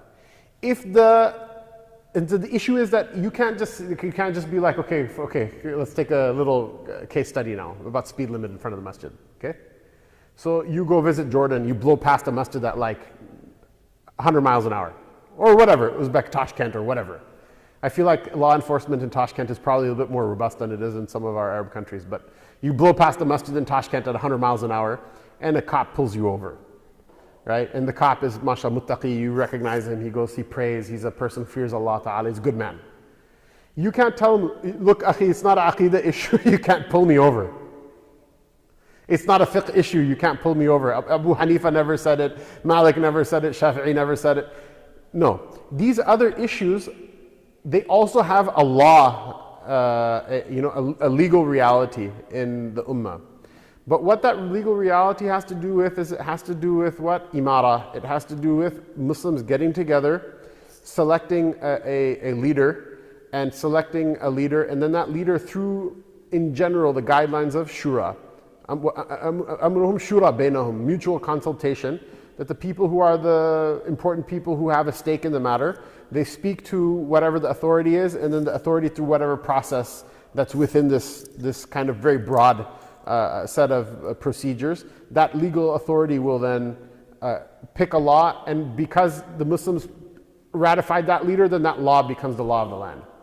Now if the next emir comes, or if tomorrow the emir changes his mind and changes the speed limit, he can do that. And the reason the speed limit now becomes something that you have to obey as a Muslim is also something that's a commandment of the Quran, not because you have to respect a particular speed limit or a speed limit at all. But because Allah Ta'ala said in His book, وَأَطِيعُوا اللَّهَ وَرَسُولُهُ أُولُو الْأَمْرِ مِنْكُمْ, that obey Allah and the Messenger and the people of temporal authority over you. The Ulul Amr are two groups of people. First, it's the Ulamā that say what is subject to discussion and what is not. And then the second tier of ulul amr is who is the temporal leaders, the political leaders of the Muslims, that when the ulama say you can decide about these things, you can't decide about those things. You can't get together and say, oh, well, is murder haram or illegal today or not? It's always illegal, doesn't matter what the leader says. Everybody can come together and agree, and the oceans and the sun and the moon can agree behind them, and behind them all of the stars, it's still haram. Because Allah Ta'ala said so, His Rasul Sallallahu Alaihi Wasallam said so. But the ulama will say, well, these things, there's some room for like choosing what's good and bad. Within that ambit of those things, then you have to obey. Not necessarily because the speed limit itself is a part of deen, but because this general idea is there that you have to obey your leadership. And the Prophet ﷺ was very clear about this, and this is exactly the system that the companions used to follow. So much so to the point where there's a hadith of the Prophet ﷺ that you should pick an emir over you even if it's only 3 people going on a trip. What is 3 people? Is it a large number or a small number? It's the smallest number of a jama'ah. When there's just 2 people, there's no politics. There's your opinion, my opinion. The smallest number that's linguistically a plural in Arabic is what? Is 3. And is a trip something permanent or something temporary? It's one of the most temporary things. I'm a traveler today. Inshallah, tomorrow I won't be a traveler anymore. Inshallah. But the Prophet ﷺ taught us that this is how keenly involved you have to be in terms of like political management of your affairs, is that you do that. Now, when you're 3 people on a trip, Hafiz Ibrahim wants to stop at Taco Bell, and Nimatingiz. This is Nimatingiz? Yeah. What's your name? Huh? Behzad, right? The Behzad wants to stop at Cleveland Grill, and I want to stop at sushi, because it's halal or whatever. You're obviously only going to get bean burrito from Taco Bell, no meat, right? So what happens is what? If Behzad Khan is the Amir we pick between us, then he'll ask you what your reasons are, he'll ask me what our reasons are, and he'll take this leadership as an amana, and he'll make a decision based on what's best for everybody. And then we have the right that our opinion is heard, and he has the right that when he picks, he's obeyed. Why? Because we chose him as the Amir. This is essentially the system, the basic unit on which like the politics of the Muslims runs. Now, shifting now from shut up and dribble to the next subtopic, truth, falsehood, and mutual consultation, which we already shifted into, right? Truth and falsehood being aqidah issues, somewhere in the middle being fiqh issues, and then at the end of it, being these other issues about like where we're going to stop for lunch or what the speed limit in front of the road should be or whatever. Shifting gears. Now you tell me, if this is the guidance that the Messenger of Allah sallallahu alaihi wasallam left us with, are we following that? Who is our Amir in Akron? Who is our Amir in Cleveland? Who is our Amir in Chicago? Someone's like, well, we can't have an Amir because people fight with one another. People fight with, I know that. If you have like, I remember I used to live in Seattle. There are like 7 Microsoft employees, right? They're like, oh, there's no Khalifa in the Muslim world, and that's why everything is wrong, and none of the leaders listen, and this and that and the other thing, right?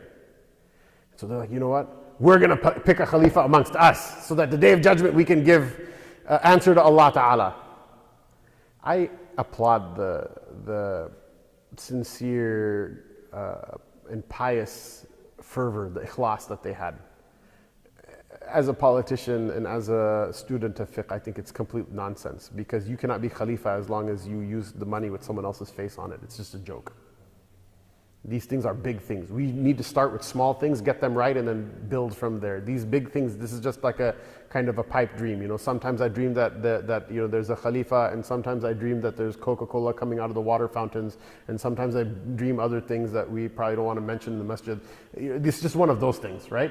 The point is, why are you laughing, though? I'm talking about like bench pressing 300 pounds. What did you think I was talking about, right? So, mashallah, Ziad, living the dream, mashallah.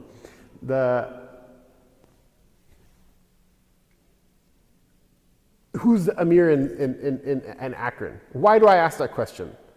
Not because I'm even I think that somehow this is going to spark that. right? We're like way far away from even asking that question, to be honest with you. But the thing I want to bring to people's attention is what? Is our relationship with the masjid is like our relationship with Walmart. When you want to go there, you go. When you don't want to go, you don't go. Our expectations from the masjid are like our expectations from Walmart. You want to be greeted with a smile. You want to be served. And if something goes wrong, you will go on Google or Yelp and leave a bad review.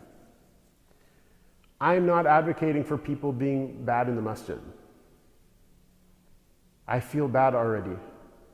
I spoke with somebody harshly, not because I don't like the guy, I know the guy very well. I have a lot of love for him, but we have like something that needs to happen, and if it doesn't, you don't say something, it doesn't happen. This is an example of politics in real life. You might say you should have spoken to him differently. You might say you didn't speak harsh enough. You might, life is life. What are you going to do? Things have to play out somehow. And what guides what plays out is, do we place greater premium on on like the children being in the masjid, or on everyone being happy, or on the talk happening, or on this? Because you can't have everything. No one can have everything all at the same time. If anyone could have had it, the Prophet ﷺ would have had it. He would have asked for it. He would have wanted it. Allah Ta'ala would have given it to him. Sallallahu Alaihi Wasallam. But this is a great hikmah of Allah Ta'ala, that he had to work under constrained circumstances so that we have a sunnah to follow after him, sallallahu alaihi wasallam. Even though he was ahl, if he wanted to make dua that the mountains turn into gold, it would not have been enough for him, sallallahu alaihi wasallam, based on the beauty with Allah which he made him. But then there's like me. So we have to learn how to deal with constrained circumstances, and what we get is much more than what we deserve. So coming back, why am I asking that question? That question is not necessarily to blame Akron for not having an emir, or blame Chicago for not having an emir, or Cleveland not having an emir. My question is this, is that we should first open the mind to this idea that our relationship with Islam is completely like our relationship to Walmart. It's completely mercantile, or it's like a relationship either with commerce or with entertainment. As long as it entertains me, I'm there. As long as it doesn't entertain me, I'm not there. I'm not going to lie to you. I'm not there at the masjid 5 times a day. You can go to, I have people ask me, which masjid do you attend? And I'm like, it's like 7 masjids that are like between 10 and 15 minutes from my house. But like, you could send a spy to every single one of them to wait for me. You'll see, some days I don't go to the masjid at all. So the point is, I'm not like pietitis, like holier than thouing all of you guys, right? Because the real world is the real world. But the idea of the Ahlul Sunnah is what? Right speech and right action only comes from right thought. First, your conception of things has to be correct. Al-hukmu ala shay'i far'un an tasawwurihi. The decision you make about, or the decree you make, or what you think a thing is only going to be based on how you conceive of it. So the companions, radiallahu anhum, they used to go to the masjid. That made them a political force. They had an emir. They were able to have an emir because they knew one another. They trusted one another. They saw one another. Their children grew up with one another. They married one another. They whatever. Whereas you can have a masjid full of people, no one can find someone to marry. Nobody can find someone to do business with. No one can find someone to lend them money. No one can find someone to invest their money with. No one can find anything to do with anyone. Why? Because our relationship with Islam is what? That there should be, Islam is plan A and plan B is to go back to plan A. There's no plan B. Once you get to that point, all of a sudden you actually politically punch much above your weight class. Because not everybody in the world is politically as relevant. Some people, their political weight is like the weight of a bubble.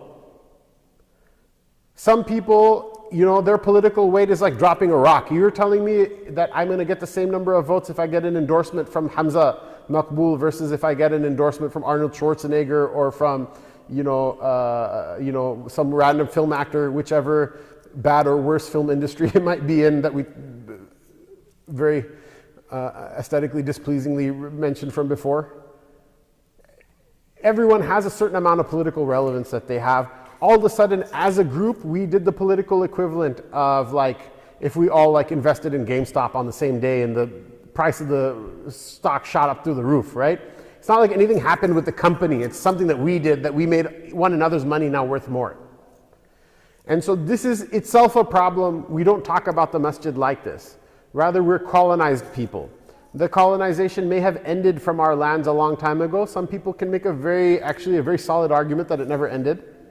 But the point is that the colonization that's a lesser problem is the one that's done with like rifles and with bombs. The colonization that's much more problematic, that's definitely not here, or that's definitely that affects us here, that are not subject to the rifles and bombs colonization, is the one that's inside the heart. Which is what? You're all in when it comes to your passport, you're all in when it comes to your job, you're all in when it comes to your money. I would say maybe 25% are all in when it comes to their marriage. For those of you who are not, mashallah, the lawyer community is waiting to make money. Although there are some people who say that even taking those cases is not worth it, but that's a different discussion. But with Islam, what is it?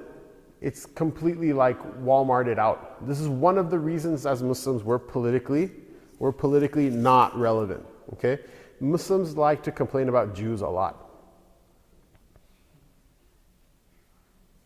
I would say that the complaint that Muslims have against Jews are not even 0.1% of how much Jews complain about Muslims. Because I've seen that side as well and talked to people as well in unguarded moments. And I actually appreciate the fact that people are honest with me with regards to those things. But I don't have any special problem with Jews. So I just want to say that up front. Any more than, I disagree with anyone who's not a Muslim. I think I disagree with your religion. But in that sense, I'm willing to get along with everybody as a human being, and I don't, if you're a Jew, it's not some special impediment to me getting along with you. The Israeli government is a complete nightmare, and the fact that, at least politically, a majority of politically connected Jews in America will support the horrible, killing of women, children, bombing of places of worship, lying, cheating, corruption in politics in Israel, corruption in politics in America, all of that horrifies me, and I think that's completely horrible and decrepit. And if that means that you're going to call me anti-Semite or not be friends with me anymore, honestly, it's so disgusting at this point. I could give less of a care about it. But coming back to the thing I wanted to say, before I had to make all the disclaimers for when someone edits a soundbite to make me look bad. One of the things that Jews in America that are really divided, and the Quran describes them, تحسبهم جميعا وقلوبهم شتى ذلك بأنهم قوم لا يفقهون لا يقاتلونكم جميعا إلا في قرى محصنة أو من وراء جدر بأسهم بينهم شديد, right? بأسهم بينهم شديد تحسبهم جميعا وقلوبهم شتى ذلك بأنهم قوم لا يعقلون عفوا. That you think that they're all united, but they're not. Really, they actually hate one another. Now, again, it's not maybe you shouldn't make me your interfaith ambassador, even though really I do, I had really good relationship with a number of rabbis, and they actually in unguarded moments will say the same thing to me, what I'm just about to say to you. They really hate one another. And in most places, even in America, Sephardi Jew and Ashkenazi Jew will not even be buried in the same cemetery. This is not even it's not even an aqidah issue, it's just like race. If you were from the Muslim lands of Spain or the Maghrib, you're a different type of Jew if you're Mizrahi, right? Mizrah is the word in Hebrew for Eastern, right? If you're like a Mashriqi Jew, basically, you're different. If you're Ashkenazi, if you're a Jew from the non-Muslim European lands, you're different. Israel has two chief rabbis, even though there's only one Judaism. There's an Ashkenazi chief rabbi and there's a Sephardi chief rabbi. It's completely a race issue, right? On top of that, many of them don't even believe in God anymore. And on top of that, many of them don't go to a synagogue despite the fact that they have an atheist option. Imagine that wild level of difference of opinion. People in the masjid get upset oh Shaykh, you didn't say Subhanakallahumma after saying Allahu Akbar and before reading the Fatiha, and people get upset at me for that, right? They'll say, you said Ameen out loud, you didn't say Ameen out loud. People get upset at me about that. Can you imagine that you actually don't even agree on how to pronounce the letters of the alphabet? You don't even agree on whether God exists or not. But politically, one thing the super majority of the politically relevant Jews in America agree on is that Israel we got to defend it at all costs. And so what happens? You have a small group of people that punches above their weight class. Why? Because when it comes to Israel, they're all in a way that we're not in with Islam. They're in for their political agenda with regards to a nation state in a way that we're not in when it comes to Allah and His Rasul sallallahu alaihi wasallam. Because ultimately, like, why do we care, right? Why is it that as the son of a Pakistani immigrant, I'm not like, well, that's your problem, you're Arabs, you deal with it. And then why is it that the Syrians and that the Iraqis don't say, well, yeah, Palestine is your problem? All of us care about this. Anyone who has Iman cares. Why? For the sake of Allah. So this is a political point I'm making. Palestine is so important. And on top of that, stopping the murder of any child is so important. But the importance of this even goes above that. It goes to what? How important is Allah Ta'ala and His Rasul Sallallahu Alaihi Wasallam for you? Otherwise, you tell me who else are you going to ask for salvation on the Day of Judgment? When you make dua, who is going to give you a rizq?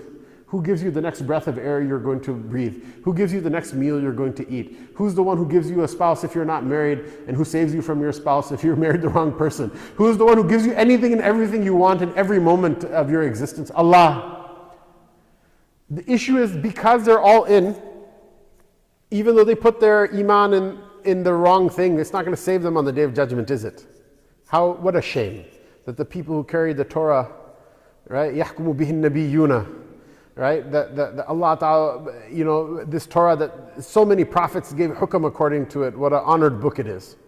But they don't even care for God. But for this like political project which involves like killing children, it's not even something they make money out of or whatever. They're all in. How unfortunate would it be for Allah and His Rasul Sallallahu Alaihi Wasallam that we're not all in? So this is what I wanted to mention. The last point before we give you, inshallah, I know I yammered for a very long time. I feel really bad about it. But there's so much to say in so little time. And inshallah, it will be a good framing for the after Asr discussion. That's going to be not theoretical, but very practical, because of which we're very honored that Brother Ziad, Tayeh, who was a previous president of ICC, who was integrated in terms of doing all the good things that a citizen of the United States should do, and doing them with excellence. And on top of that, integrated with the Muslim community, in a proof that masjid president and imam don't have to want to stab each other until the Day of Judgment. Alhamdulillah. And it's not like did we ever fight about anything? We fought about things. But you know what? Because he's a great politician and he knows that this particular sheep in the flock is, somewhat of a hothead, he dealt with me very patiently and gracefully, and we're able to do things, inshallah, that benefit not just one another, but benefit our people, inshallah. That he'll come and give his point of view. Shaykh Mūsā will come and give his point of view, because ultimately those who are attending, majority of you are from Ohio as well, and there's some really important things, specific things to Ohio that we need to talk about as well. The last thing I wanted to mention before all that, giving you a break to get there's coffee and tea set up, right? Hafiz Ibrahim, right? Yeah, in the cafeteria, inshallah, and then we'll break, you get your coffee, tea, break, stretch, salat, and then afterward we'll have that discussion. Is that people will come at you and they'll talk to you about voting. Is voting halal or haram, or is it farḍ, or what is it? And I'm telling you right now something that you might find almost frustratingly non-committal. Because some people will come out and they'll be like, voting is farḍ. If you don't vote, you're a munafiq because you're endorsing the killing of your brothers and sisters, and not just Palestine, basically everywhere, including at home in America. And then somebody else will say, voting is kufr, voting is shirk. And I'm like, whoa, bro. Some people, there's even haram doesn't exist for them. It's basically from zero to shirk, everything becomes shirk, right? And it's not kufr, it's not shirk, it's not even haram. It can be haram in that sense, buying and selling can be haram if you're buying or selling something haram, right? But buying and selling in general is not haram, right? So like that, voting is neither kufr, nor is it shirk, nor is it haram. If it was, someone would have mentioned something like this in the books of Aqidah. They really don't. And it's none of those things. Voting is not farḍ, and voting is not haram. What voting is one of those issues like what the speed limit is on the street.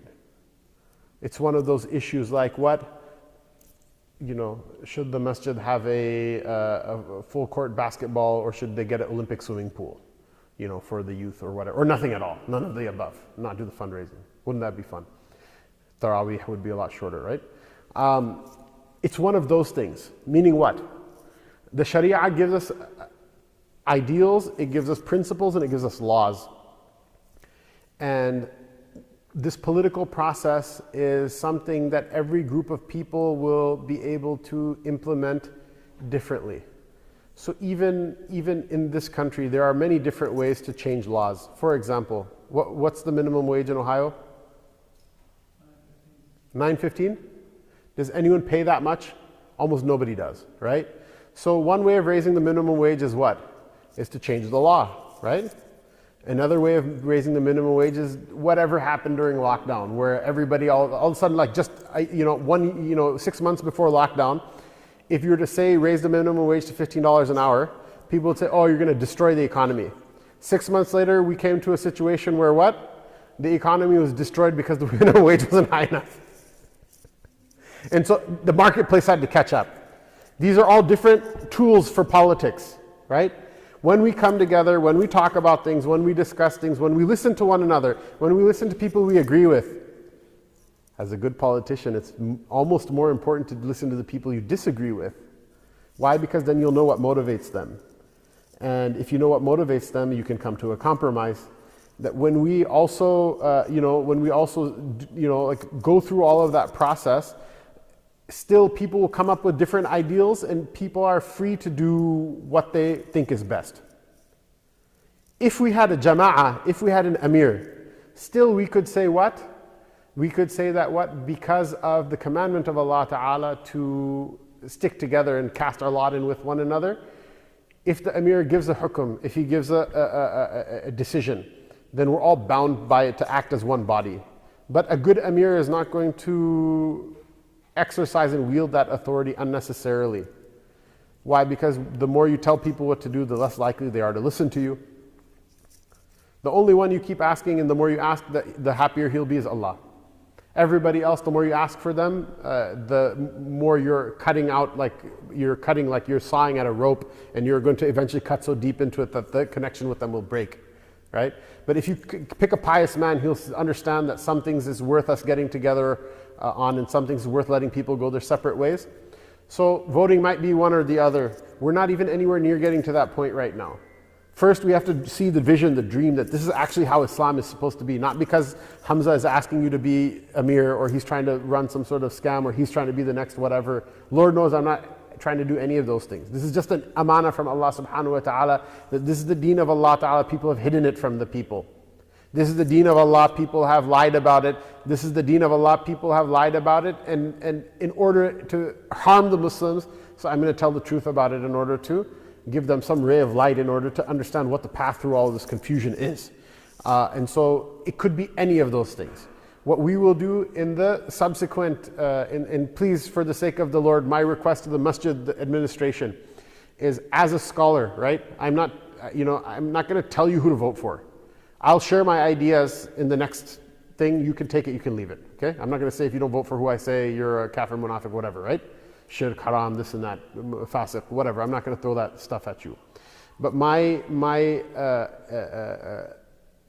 heartfelt request, that I would say this from the mimbar, knowing that this is an amana from Allah and His Rasul sallallahu alayhi wasallam, and every single letter of every word will be weighed on the day of judgment. And treachery from this place is not like treachery from somewhere else. Is that don't allow people who will say voting is Farḍ, and don't allow people who say voting is Ḥarām and Shirk to have a platform in your masjid, because it really isn't either. And what ends up happening is that brotherhood of Islam, which is built on La ilaha illallah, it's not built on who you vote for in the next election. No matter how much I disagree, and I'll tell you how strongly I feel about certain things in the next session. But our bond with one another, maybe your brother is voting for the wrong person because they're an idiot. It happens. Not everyone's smart. If dumb made you a kafir, no one would make it on the day of judgment. Illa man sha'Allah, illa qaleel. But alhamdulillah, Allah Ta'ala from His rahmah accommodates people. The next election will come and go. What happens, good, bad, or ugly. Things will move on. It's not like the whole thing. see a vision into the future that's further than next Tuesday.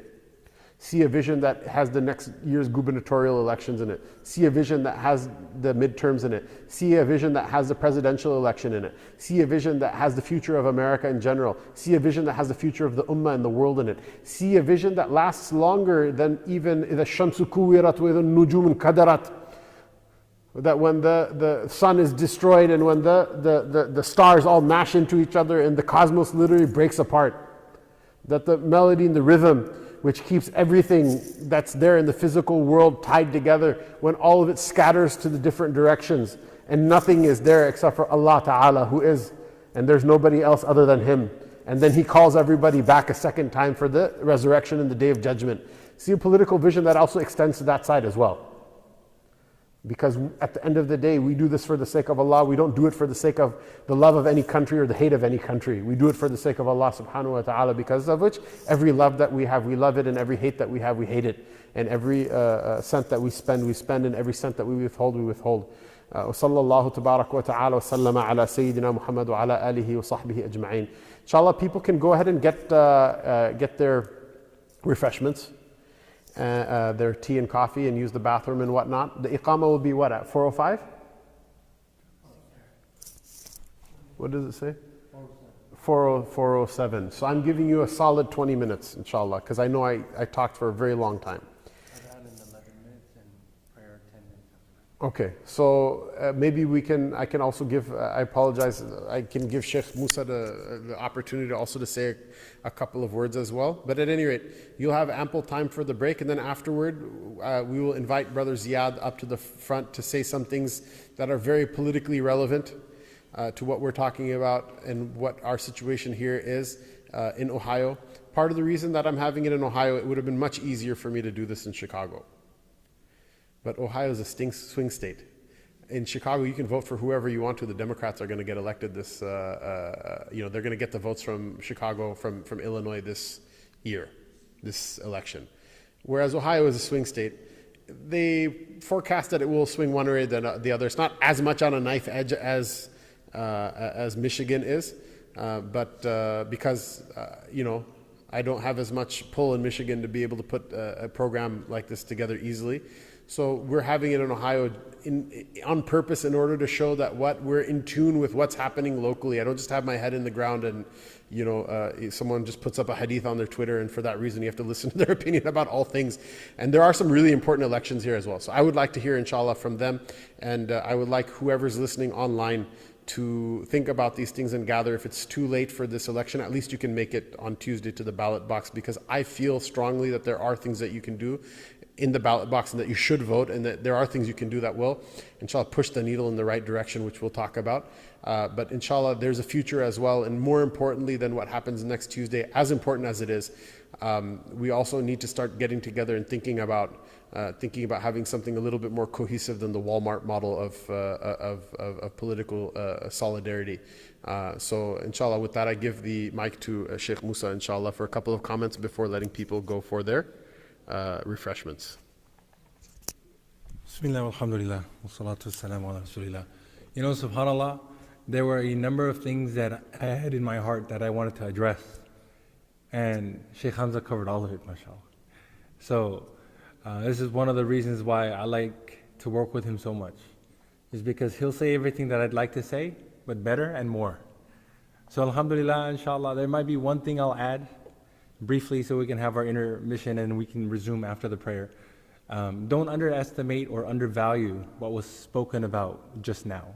Some of us may have attended because we wanted specific advice about how to operate and how to navigate this election coming up. But we have to have a broader vision, and it shouldn't be limited to what's going to happen. What was covered now was a very detailed background of what politics are. And until you can properly, and he meant one of the things, have the tasawwur, conceptualize something, then you don't know what the hukum of it is. You don't know what the ruling is, and you don't know how to again, properly navigate that thing unless you know what you're actually dealing with. So he gave a background, more of a philosophical approach of what philosophy is and how we should look at this and how we should approach this, as opposed to just a one-time thing next week. Having again a broader vision.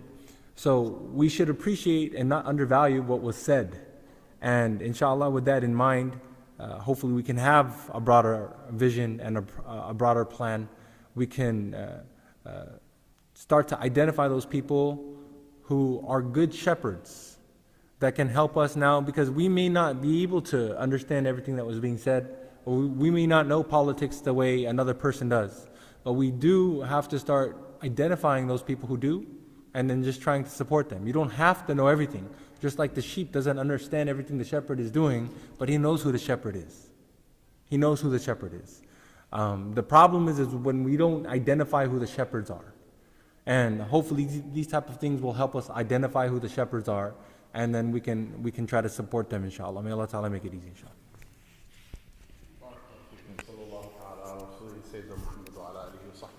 Please, inshallah, there's some hot drinks in the lobby, and salat will be as is illuminated on the scoreboard to my over my right shoulder.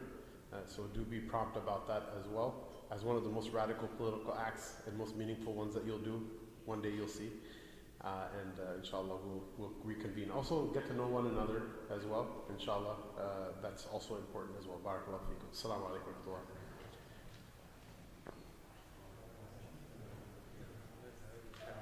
And then Brother Ziad speak for a couple of minutes again about this election that's coming up and about candidates' choices, things to think about, not just for this upcoming election, but for some really practical pointers and our suggestions and our heartfelt advices for the community for this upcoming election and for politics in general. After which, inshallah, we'll have a little bit of discussion, and we will then also take some questions. And hopefully that will take us all the way until Salatul Maghrib. And it's not the end all be all, but inshallah, beginning of kind of a different look at how we should approach both politics and the deen of Islam as well. Barakallahu feekum. So without further ado, Shaykh Mūsā.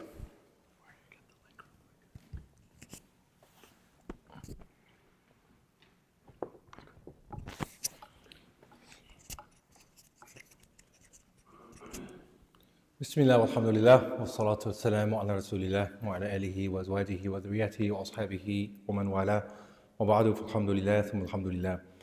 So alhamdulillah, may Allah Ta'ala again accept.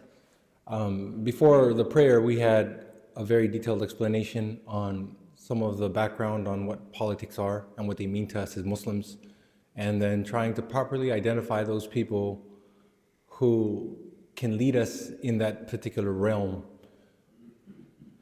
And there were also some points made about ensuring that this is not something that Islamic and Muslim leaders, or scholars rather, are supposed to be disengaged from. Rather, they need to be a part of it, because nothing is disengaged from our tradition.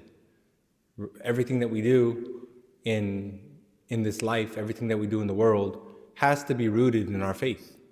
There is no distinguishing between the two. Part of our deen. So this dichotomy that exists, for example, in Christendom, which is where much of our politics come from, and this idea that we have to separate the two, we don't separate them, because there's no separating our deen from anything in our existence, and we live in the world. Rather, the deen was actually given to us so that we can properly live in the world. Our deen was given so we could live in the dunya. So this, again, need to balance deen and dunya that a lot of times people talk about. There's no such balancing your deen and your dunya, because your dunya is your deen. And we're given deen so we can live in dunya. They're almost inseparable.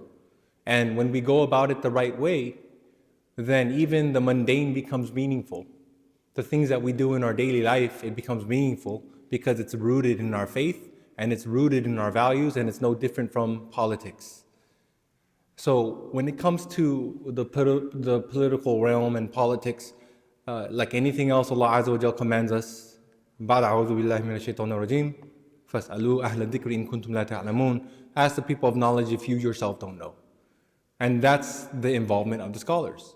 So they may not necessarily be the ones running for office, but the one running for office must have some connection and some relationship with a scholar that they can consult with and receive advice from. Because if you allow yourself to kind of live as a wild card and live freely and try to navigate politics on your own, that's when the politics become dirty. And then that's when people have this, again, misconception that somehow these are polar opposites that can't exist. You can't be in politics and you can't be a sheikh, or you can't be religious. But we need to be able to bring the two together. So you ask the people of knowledge if you yourself don't know. Having a good intention is not enough. Being well-intended is not enough.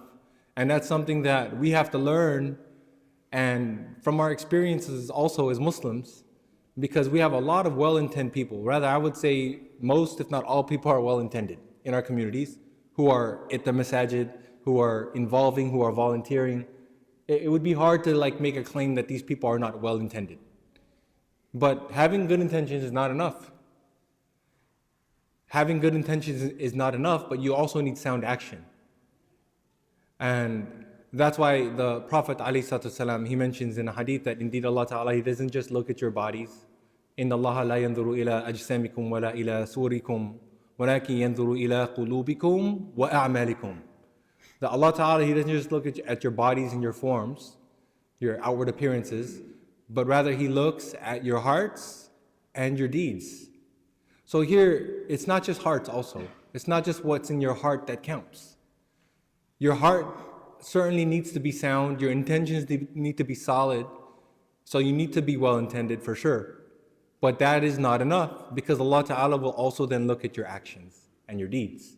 So when there is now harmony and there is proper alignment between your deeds and the prophetic tradition, that is when you can feel safe when you will have to stand before Allah to answer for what you do, even in the worldly realms, because again, even the worldly realm is a part of our religious realm. We don't separate the two. So until we understand this also as a community, we may fall into some of the same errors. You have to go to the people who know the field, so you need someone who's well-versed in politics, yes. But it can't just be because he's well-versed in politics, he's the one who's going to now lead us, if he is not rooted in his faith. And I think in recent history, we learned this even with what happened during the lockdown with COVID. I think most people are well-intended again. We had a lot of, mashallah, very expert type of physicians who were consulted on how we should operate, but not very much credence and weight was given to scholars in terms of how the masajid should be ran. And when an ear was given to them, they were usually overruled if it kind of went against the advice of the experts in the medical field. Now, and we ended up dropping the ball, not on everything, but on a good amount of things. And to drop the ball even on one thing when it comes to religious matters that impact your community could be very dangerous. So what we have to do then, and there's nothing wrong with dropping the ball. We will make mistakes. But if you make a mistake that was based on knowledge, as the Prophet ﷺ says, that the scholar who makes a mistake in his decision, in his deduction, will get 1 reward, while the scholar who makes the correct mistake will get 2 rewards. Sorry? No, not the correct mistake, the correct decision. I'm sorry, the correct decision. The scholar who makes a mistake will get 1 reward, and the scholar who makes the correct decision will get 2 rewards. But they both get rewarded. So even for the mistake, the scholar is rewarded because it's based on sound knowledge. Whereas the person who makes a judgment on Islam without knowledge, they are sinful even if they're right. Right? فَقَدْ أَخْطَأَ وَإِنْ أَصَابَ. They are considered in error even if they are right. This is the paradigm under which we work, and this is what we have to follow when it comes to every realm. So it wasn't just about making sure you're well-intended or making sure you know that particular realm of the world, and you as a Maulwi or as a scholar, you just shut up and dribble. Focus on, tell us how to make wudu and how to wash ourselves properly, but you don't know what to do when it comes to like making sure we elect someone. The person has to then be well versed in that field, but they need to consult, because there are certain parameters that they may not be privy to that the scholar will be. And there are many things in politics that the scholar will not be privy to, and he doesn't need to be, but he won't have to speak on those things. And then the proper decisions can be made, and that's when guidance works. So this is what we're attempting to do, inshallah, on a larger scale, and then maybe also on a smaller scale with the elections coming up next week. May Allah subhanahu wa ta'ala help us do this, help us be guided in our decisions. نسأل الله التوفيق والعون إن شاء الله آمين يا رب العالمين. Yeah, go ahead. I spoke a lot. Assalamu alaikum wa rahmatullahi wa barakatuh. So the reason I agreed to speak today is I wanted to talk about our current political system. And I assume I'm not the only person sitting here today that is frankly sick and tired of trying to choose between the lesser of two evils. I've been eligible to vote in every presidential election since 2004. In 2004, we had two choices: Bush versus Kerry, if anyone remembers that election. George Bush was the war criminal who led us into Iraq, leading to millions of deaths, tens of thousands of dead in Afghanistan, the Patriot Act, surveillance, and everything else. The candidate on the other side, John Kerry, was the senator who voted for all of the above. I recall very distinctly there were third-party candidates that our community had discussed potentially voting for, but I think the overall consensus was that we should vote for Kerry. Why? Because he's the lesser of two evils. Fast forward to 2008. We had Obama versus McCain. Barack Obama was, for some reason, very popular amongst Muslims. I think that has a lot to do with his name. He had a nice, soft NPR-type voice that a lot of people really bought into, especially in our community. I will say that up until his presidency, he was the most pro-Israel president in the United States up until the date of his presidency. Versus John McCain. John McCain was the most hawkish senator in the United States of America, one of the most in history, enormous warmonger, wanted to expand the so-called war on terrorism. We by and large voted for Obama, and what did we get? We got the drone strikes, we got expanded wars in Afghanistan, the opening up of a bigger war in where? Pakistan. We got drone strikes and war in Yemen. We got more war in Somalia, and greater support for Israel than even his predecessor, I would argue. Fast forward to the next election, 2012. We have Obama versus Mitt Romney. Mitt Romney vowed to expand the so-called war on terrorism, vowed to double the size of Guantanamo Bay, and in this election where we had one of the most hawkish presidents in history with a very nice voice versus Mitt Romney, we were again forced to choose between the lesser of two evils. Fast forward to the next election, 2016. We had Donald Trump versus Hillary Clinton, one of the most Islamophobic political candidates in our history versus Donald Trump. Yeah? We got you there. If you look at Hillary Clinton's record, she was as much of a hawk as anyone else we've mentioned on this list. Donald Trump's rhetoric was really bad, and his presidency demonstrated that at the end of the day, he wasn't going to do anything different relative to foreign policy than any other American political president. Now we have a selection of fast forward to 2020. We had Trump versus Biden. Now Biden, like Hillary Clinton, was just as much of a hawk as any of the Republicans. He voted for every single war. He voted for all of their surveillance. He voted pro-Israel almost every single time, accepted millions and millions of dollars throughout his political career from Israeli political interest groups. And he did everything they would ever want from a politician. So we were stuck with, again, the lesser of two evils. And we voted for Biden by and large. Now, fast forward to this current election. It's Donald Trump versus Kamala Harris. Kamala Harris, who's literally responsible for genocide, a war criminal in every sense of the word, against Donald Trump, and we know all about Donald Trump. At some point, there has to be a red line. In every single election, since I was eligible to vote, the analysis was always lesser of two evils. Things are too crucial today. We need to do what's best today because the stakes are too high.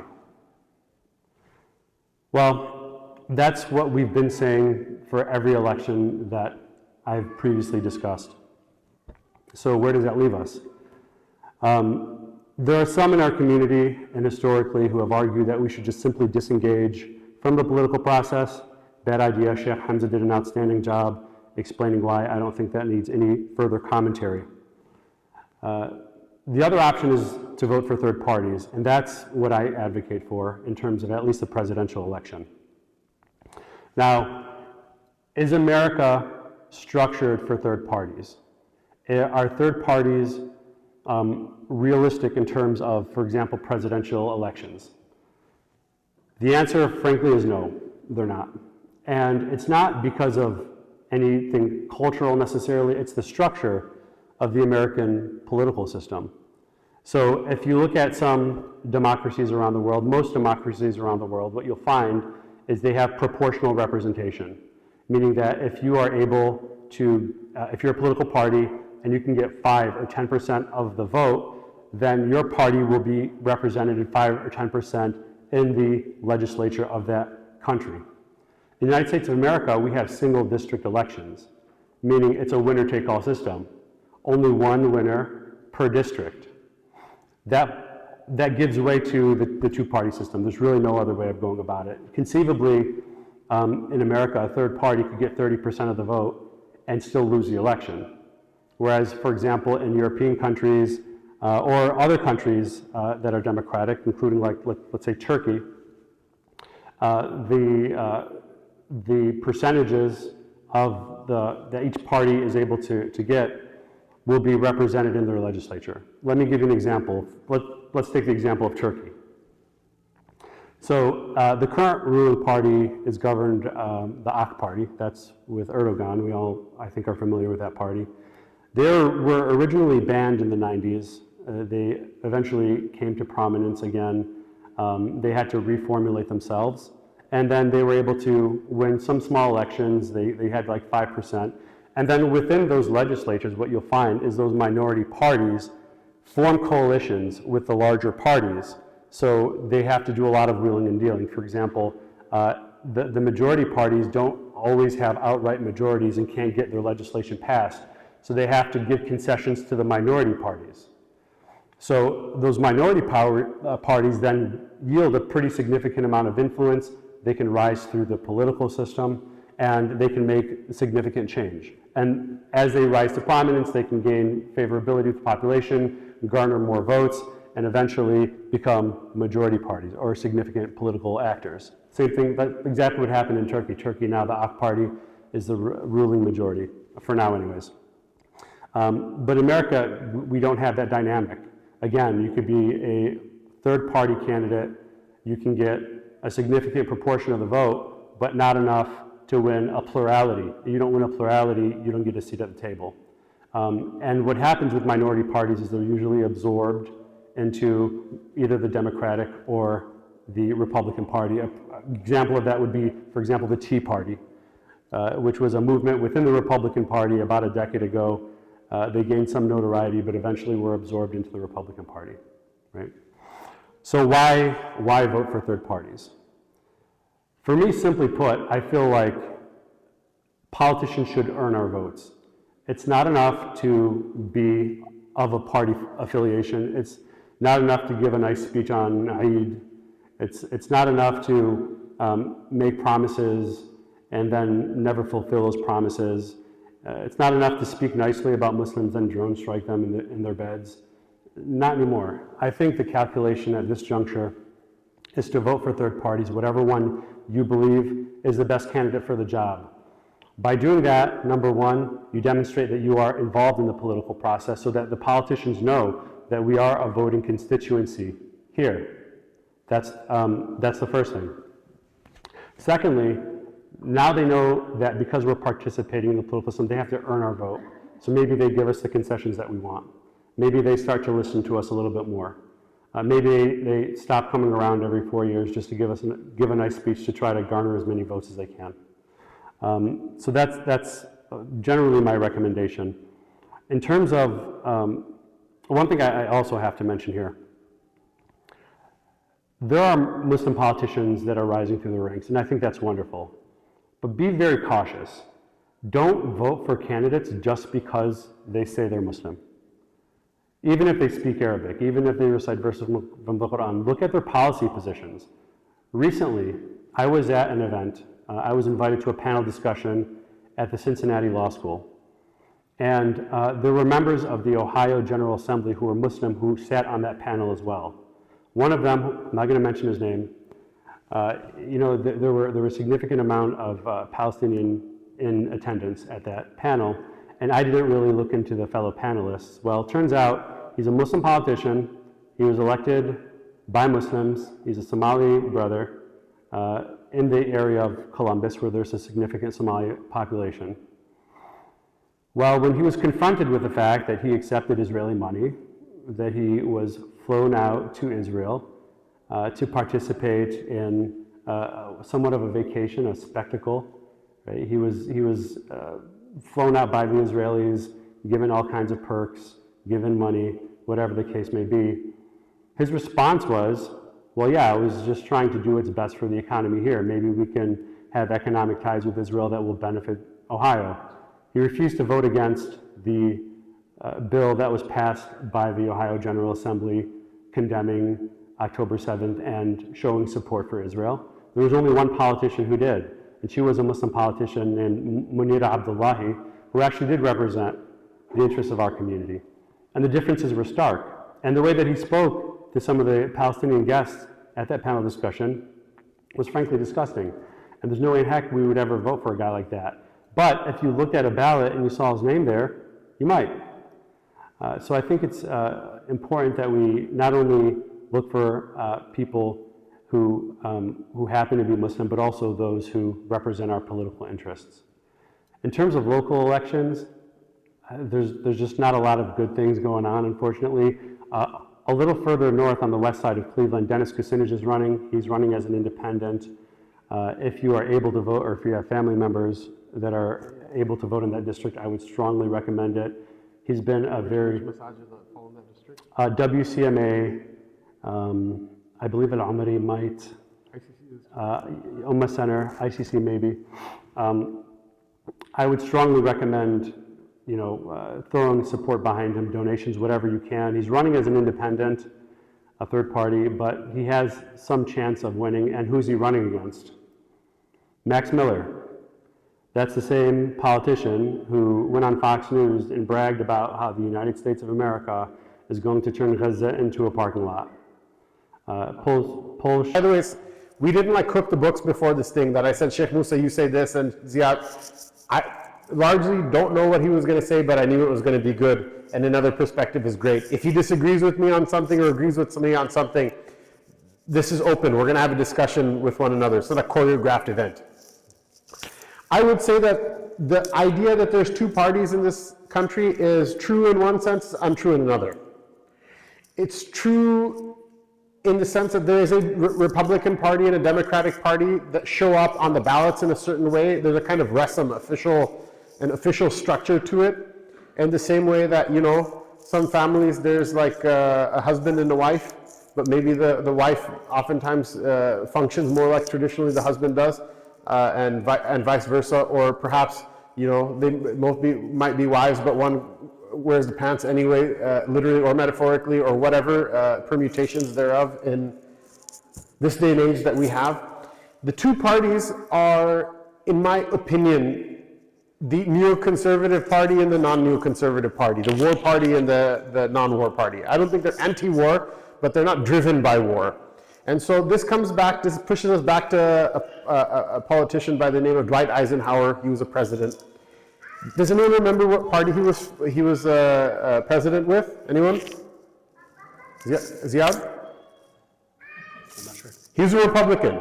You know why he was a Republican? He wanted to run for president, but he was a war hero. And he didn't care about either of the parties. But he was so popular and loved in America that as soon as anyone got an inkling he wanted to run for president, both parties are like, please, please, please run for our party.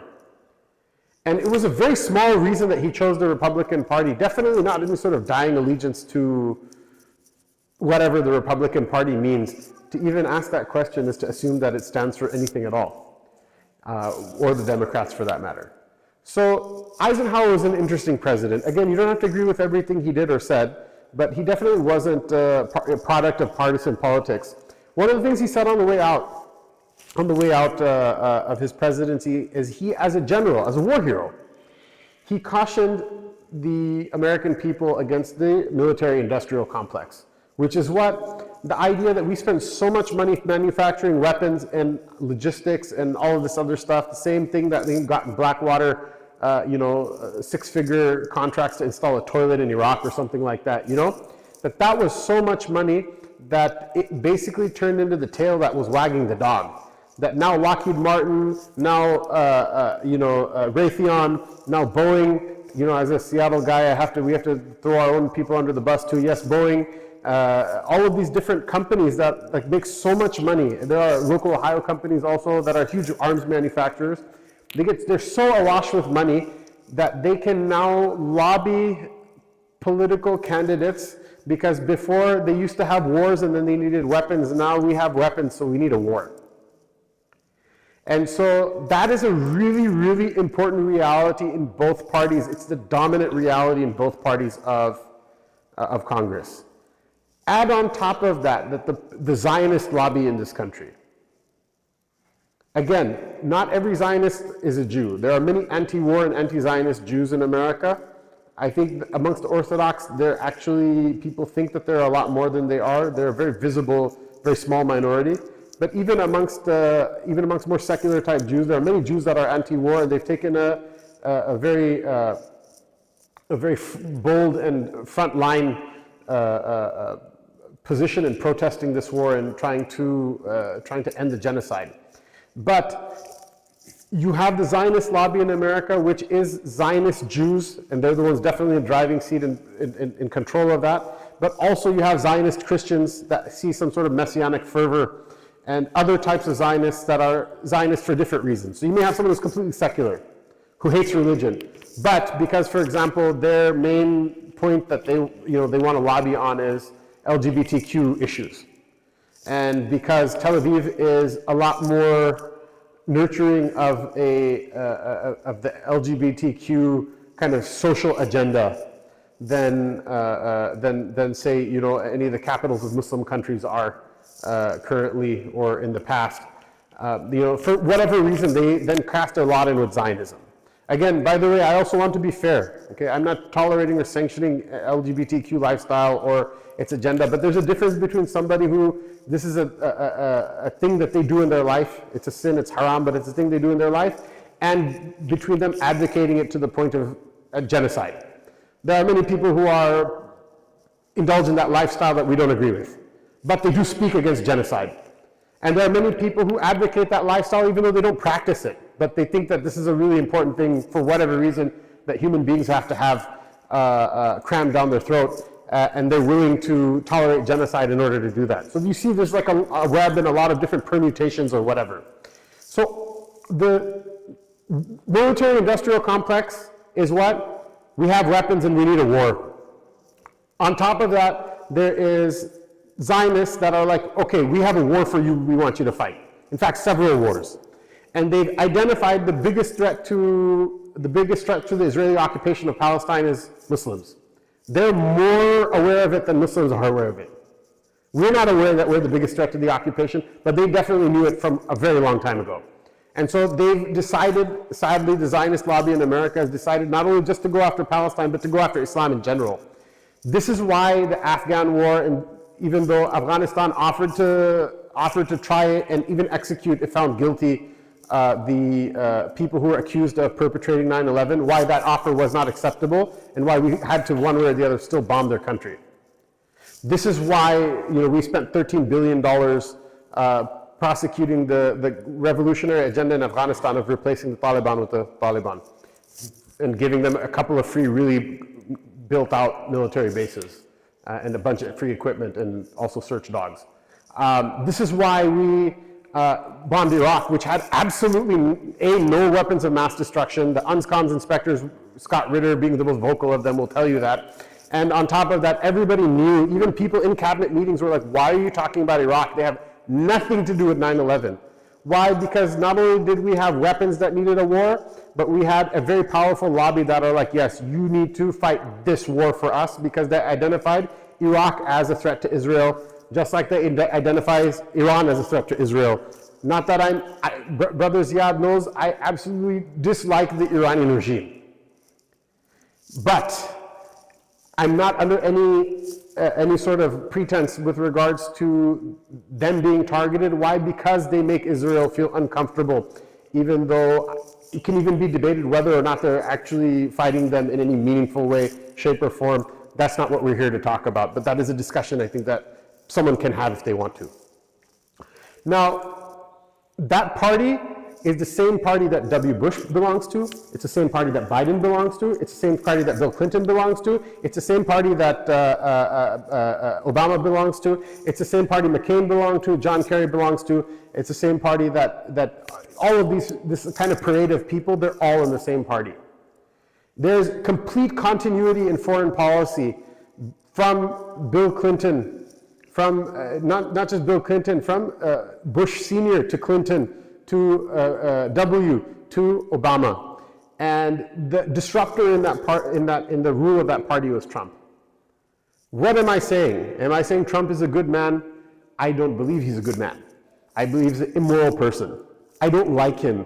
I don't want him to be president in an absolute sense. However, if we want to talk about politics, we should be able to see things as they are. Trump gutted and defunded and pulled the backing out of the war party, what they call the neocons. He threw a lot of them out of a job. A couple of them he did hire, but they definitely are not like, he doesn't cast his lot with them. Ask him, look at his interviews on TV when he talks about somebody like Mike Pompeo or mustache, what's his name? John Bolton. Someone should tell him this is Sunnah, you should cut your mustache over your lip. Also, don't kill people. But he actually brought them on and regretted it. He's definitely not part of the war party. He caused the war in Afghanistan to end. Although the hasty and ill-executed withdrawal happened under Biden, the wheels all started moving under Trump. Under Trump, the wheels of winding down the Iraq war were executed. Under Trump, for example, another funny thing I'll tell you. As long as Bush was president, I came back from Madrasa in 2007. I was overseas for several years, studying in a number of different places that are not places you want to study overseas if you don't like being harassed at the airport. 5 times I took a flight in 2007 after I came back from Madrasa, and I got the Quad S, super special, super duper, super friend status on my boarding pass, where they don't let you check in online and they, go through and like sniff your underwear like piece by piece in front of everybody and, like all of this other nonsense. After 5 or 6 times, that's it. I was clear for the rest of Bush's presidency. Guess when I got back on the list? When Obama became president. Guess when I got off of the list? When Trump became president. I'm telling you, the man is not a good guy. I don't like him, but we have to be real when we talk about politics. He said he's going to do a Muslim ban and ban all the Muslims, right? Did he? He banned people from certain countries. I still don't like it. It's wrong. We should lobby against it, right? But he said he was going to do something. He didn't really do it, did he? For example, people say another thing, that he moved the embassy, American embassy, to Jerusalem from Tel Aviv, because under treaty negotiations, under the Oslo Accords, the status of Jerusalem was to be settled by agreement, not unilaterally. This is a disgusting move on his part, horrible move, right? Biden became president. Did he move the capital back? We have to, look, don't let people scaremonger and scare tactic you. This is one of the things that I mentioned in the last module before Salatul Asr, which is that people will point out things in order to emotionally manipulate us one way or the other. And these are things you should be emotional about. You know, he unilaterally moved the capital to Tel Aviv. He's a complete scumbag for doing it. If a man were sent to the hellfire for that, it would not, neither would it surprise me, nor would it displease me. It would bring coolness to my heart. However, we're talking about what? The lesser of two evils, right? It's a qaida of Hanafi fiqh, and it's derived from a hadith of the Prophet sallallahu alaihi wasallam. Man tuliya bi baliyataini falyakhtar ahwanahuma illam yakun ithman. Whoever Allah tests them by making them face two different tribulations. You know, you're damned if you do, you're damned if you don't. Then the Sunnah, the guidance of the Sunnah based on the hadith of Sayyidah Aisha radiallahu ta'ala anha, that the Prophet sallallahu alaihi wasallam, when given two choices, would only choose would choose by habit, choose the easier of the two, if it wasn't a sin, as long as sin wasn't involved. So you choose the lesser of two evils, I get it. But even that has to have some sort of objective criterion that you judge by. You can't judge by emotional issues. Trump says some crazy things and he says some scary things. He did some of them and he didn't do some of them. The war party, they say only nice things, but they do the scariest of things. Obama droned thousands of people, innocent men, women, and children, including American citizens. Anwar al-Awlaqi, I don't agree with a lot of things that he said. I think he actually suffered from mental illness because he was renditioned by the Yemeni government at the behest of our American government. They tortured him. Afterward, I think he had a screw loose, and no one can be blamed for that. What you say after you're mentally ill, nobody in their right mind, Muslim or non-Muslim, will take a person to task for that. But still, Obama killed him with a drone strike, extrajudicial killing on purpose of a US citizen. With his kid, and he killed his other kids later in a separate strike afterward. Children, like a daughter, like a beautiful baby girl, and like 5, 6, 7 years old. He droned them all. He's a complete shaitan. He's a complete monster. He's a horrible person. Doesn't matter what his middle name is. The issue is again, you can probably tell from this that I don't think that we should vote for Kamala. I don't think it's an achievement for the African American community to have the first Indian president that claimed that they're black. With all love and respect to our Indian brothers and sisters, mashallah. But aside from that, putting all of that stuff aside, they say the nicest things, but they end up doing the craziest ones. They won't say anything bad to you to your face, but they end up doing the craziest of things. Who's the president right now? You all know, I all know that the titular president, the legal president, is neurologically incapacitated, to put it very mildly and politely. We have a neurologist here. You can ask him if you want. Neuro and psych represented here. Several neurologists, actually, now that I think about it. Right? He's not running the country. He can't even run a debate. Right? Seeing the debate between Trump and between Biden is like seeing like a fight over, who gets peach cobbler at the senior center, which is not something we should subject our elders to. We respect our elders in Islam. He's not running the country. Kamala is responsible in as much as she should have at least said something if she objected, but she never did. However, she's not running the country either. Who's running the country right now? The Secretary of State, Antony Blinken, who is himself a dyed-in-the-wool Zionist. His father, grandfather, it's like a family project. People who've been to Israel all their life, coming and going, and completely cast lot in with the Zionists, to the point where even American conservative commentators will say, or even like academics, like John Mearsheimer he's not even a partisan politician, right? He says this man is like literally like Netanyahu's lawyer in America.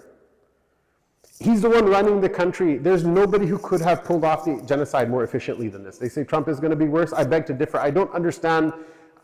Someone can come forward and explain to me how this genocide could have been done even more efficiently than it is. At this point, our efficiency level has topped that of the Nazis. Literally, like numerically, it's topped that of the Nazis. Nazi Germany was like a timthal in the history of humankind. It was a gold standard in efficiency. And brutal and cold efficient, and they're completely like blowing them out of the water. They learned from the master. So my view on all of this is this: look, if you don't live in a swing state, your vote probably really honestly doesn't matter. So vote for the third party, for all the reasons that Brother Ziad said. One of the things I would like to add also is that the Election Commission, Federal Election Commission, from its rules are that if a party gets more than 5% of the vote in the country, from between 5 and 25% of the vote, they become sanctioned as a federally recognized minor party.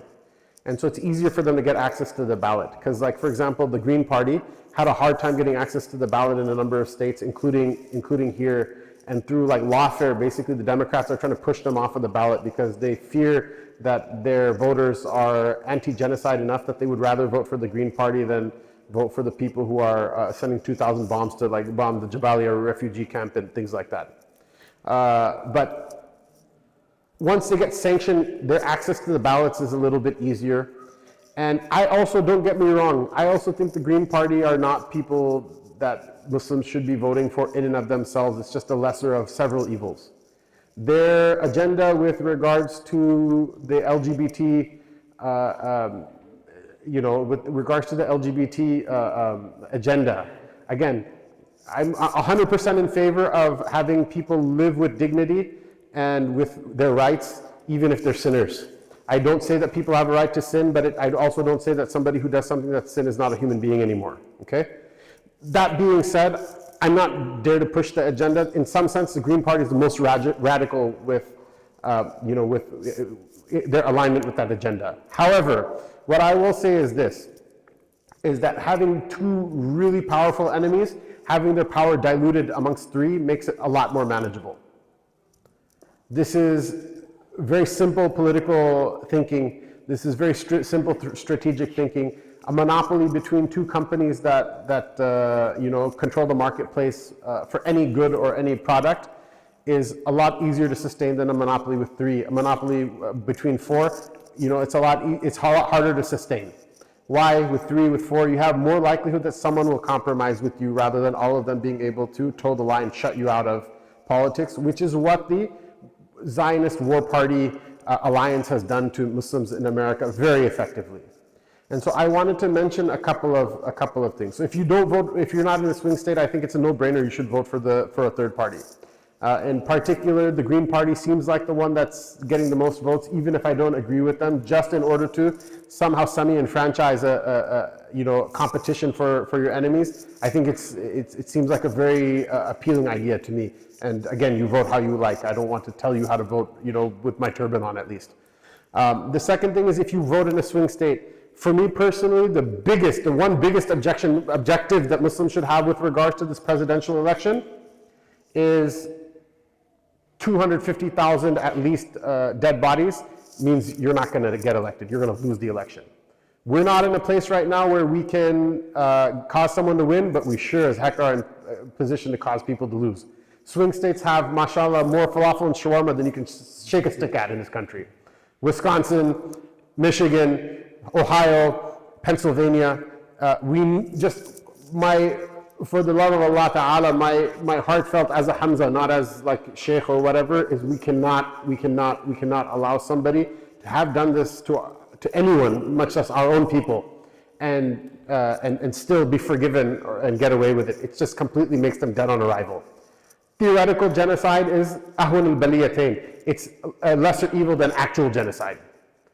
And worst case scenario, if the next guy does actual genocide, then we're at square one. We haven't moved the needle anywhere one way or the other. As far as talking about bans, the ban, again, was a theoretical ban in the past, and it's a theoretical ban in the future. In many ways, in fact, Trump has been, and this is one of the reasons I think that a person who lives in a swing state should consider voting for him, because your vote does count. Again, not because I don't think he's a scumbag, because I do. But I'll give you an example. Michigan right now is the one swing state that's still truly a swing state. It's too close to call. They believe that Ohio is going to go to Trump because J.D. Vance and his selection as a running mate. The Michigan Imam Council, one of the Michigan Imam Councils, one of the more prominent ones, they wanted to engage with both parties that are, running for president and their candidates personally. So they put out an invitation to Kamala's campaign. They put out an invitation to Trump's campaign. Guess who didn't call them back and didn't offer them a meeting? It was 100% the Democrats. In fact, behind closed doors, even though she'll say, like, I hear you, but I'm talking right now. She says, I hear you in public, but quietly it's confirmed that she's assured basically everyone in the Zionist/War Party alliance that she's not going to change one thing in her policy if she becomes president. Just a continuation of the policy of do it without saying mean things. Guess who did offer them a meeting? Donald Trump. And he personally met with them. And I think a lot of people may have seen the video that's there out, like, there's a Yemeni kind of imam type guy who got up and, I see, I dream of two things. One is the Lions will win the Super Bowl, and the other one is that, Donald Trump will be the next president. Woo, yeah, so he did a little bit of showmanship, mashallah. And the Arab were always known for their rhetorical flair, mashallah, even since the times of antiquity and before in Jahiliyyah. And so he lit it up from that point of view, I guess. But it was a little bit comical. But what you may or may not know is that there were a lot more imams in the meeting before than only just a couple of them wanted to go on stage afterward. But he spoke to everybody. And he repeatedly assured them that what? That if I get elected, I'm going to end the Ukraine war, I'm going to end this war, I'm going to end all these wars. Now, of course, how can they ensure he's going to do that and he's not lying? But you want to talk about the lesser of two evils? Somebody who says they're going to do exactly the same thing versus somebody who at least has the decency to lie to you and meet you and lie to you. These are two very evil outcomes. One is lesser than the other. So as much as we hate the guy for his immorality, for his indecency, for his rudeness, for a litany of things that are very legitimate that I feel very strongly, if you don't believe me, go through my social media and see what I've said about this guy in the past. I think just in order to obtain the one objective, to just let everybody know that you can't kill 250,000 of us in cold blood and expect that we're going to vote for you. We need to make sure, whether it's by giving the vote to the third party, Green Party, that has its own problems. The Green Party has a Muslim. I don't want to say supposedly. I'm not making takfir of the guy. A Muslim vice presidential candidate, but he's a man who has very severe creedal issues. He's definitely not somebody who toes the line with any sort of orthodoxy I'm familiar with. On a number of different things, just so you know that I'm clear-eyed. I'm not just fell in love with the rhetoric or whatever. I think that this is my opinion. The last thing I want to say before maybe giving it back to Brother Ziad to say a couple of words, and then afterward opening it up for questions and some discussion until Maghrib, which is coming up on us a little bit faster than I had hoped. Is that we have to also understand who are the anti-war party people in Congress and in our federal government, and perhaps you can help us out also with talking about them in the state, on the state level. There are a number of Republicans and Democrats that are anti-war people. They're not part of the neoconservative war party and Zionist kind of like political alliance. Again, they may have a lot of positions that are antithetical to Islam or not compatible with our values, but for right now, when genocide is happening, that takes priority. There is a very brave congressman from Kentucky. His name is, what's his name again? The one from Kentucky, not the Senator Rand Paul, but the guy in the House of Representatives. Huh? Thomas Massey. From day one, he refused to allow AIPAC, which is basically the most powerful lobby in America. He refused to allow them to manipulate him. He's able to get the votes that he needs to get elected without their money and without their lobbying. And he's spoken very clearly about it, and he's gotten a lot of hate from a lot of people, but silently many of his colleagues in the Republican Party admire him. Why is this worth mentioning? You get elected by two things: votes and money. Guess which of the two of them is more important? It's money. Because most people, they just do what they're programmed to do, If you can get up in someone's face and they can remember your name, they think they know you, they'll vote for you. It's enough to win a lot of elections. There are very few elections where the electorate is that educated about stuff that the person who gets elected is really a genuine expression of who the people like better based on knowing them. And so, as a Muslim community, how is it that we're going to push the buttons on a candidate? When the candidate comes, they need to see a bunch of people in the venue. They don't know who has a green card, who doesn't have a green card, who's just visiting, for the shawarma convention, that's being held in Detroit, but, they're Beit Hanina, their cousin, they're coming to visit them or what. They have no idea who's getting deported next week. They have no idea who's in town from Chicago this weekend. They just need to see a lot of people. The second thing is they need money. AIPAC dumps a lot of money into the election. Part of it is the money from the war machine. It's hard to match for us, to be honest with you. We think, what's our idea of a rich person as a doctor? There's a lot more money behind that. In fact, one of the things that is suspected to happen is that from the billions upon billions of dollars America sends to Israel, Israel literally money launders it back into America in order to basically 10 cents on the dollar or so buy the votes. So basically, we're paying them 90 cents to, for them to pay us 10 cents back. It's difficult, but the point is, it's still a little bit of money gets enough name recognition. It does, people can get elected. People like Thomas Massey, people like some of the squad, people like Rashida Tlaib from Michigan, who again has said some really crazy, Islamically indefensible things in the past. But she's found out a way of getting elected without, having to bend the knee in front of the AIPAC lobby, where other people haven't found that way. You see Cori Bush from St. Louis and what was the name of Jamal Bowman from New York, that they weren't able. They tried to withstand that storm and they didn't get the backing. So the second thing we need to do is don't ever give a politician money in cash for the sake of the Lord. They're horrible people. You get reward for it, but it itself is not an act of charity. It's like getting reward for bribing someone not to curb stomp a puppy or whatever. It's not, you have to do it the right way. So how do you do it? Don't have, Abu Khalid, write a $10,000 check. Have Abu Khalid get all of his friends together and each person write a $100 check. 100 guys write a $100 check. Each of them should have a name on it that looks Islamic-y and, should have their phone number and their address. So when you call up and you say, I want this and I want that, they're like, oh man, them ragheads are calling, I better do something, otherwise I'm gonna lose all these donors, right? That's how things get done. Zionists are not some sort of X-Men superheroes that have some mind control machine that make everybody do what they want. They've figured out all those things we talked about in the first section about how to give people what they want in order to make them comply. And some of those things are really bad things, right? What did Epstein give to politicians?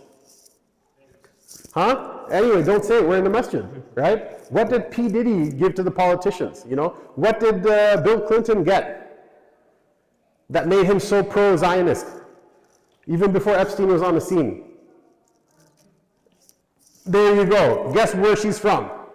Guess which political and whatever bent, agenda she happens to belong to familially, right?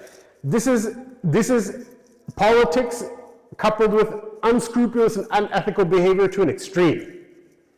The good thing with us is what? Is that we're not calling people to do things that are against their own human decency. But you have to be smart about it. You have to do something about it. So to that point, Denis Kucinich basically he's been against every war, including those against Muslims, as long as I can remember. If you have some people that you know in that area, please call them up. If you have enough disposable income to give $10, $15, $20 to his campaign for the last, I guess, couple of days, go ahead and do it, because even if he loses, it may not be the last thing he runs for.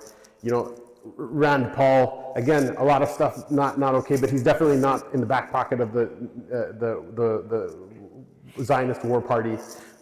There are people, you should know who those people are. Don't take a dive just because you see Democrat or Republican in front of their name.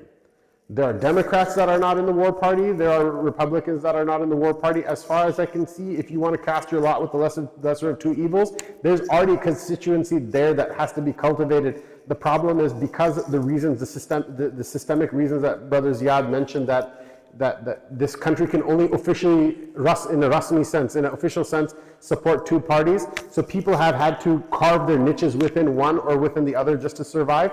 But be more sophisticated than just thinking that that's what's going on. There are individuals that I think would really be happy to see an end to all this nonsense and don't want to keep sending money overseas to enforce a genocide or a fascist ethno-state that's bent on apartheid and don't like any of these effects on policies at home at all. Don't think you're going to appeal to their common decency in order to get them to do the right thing.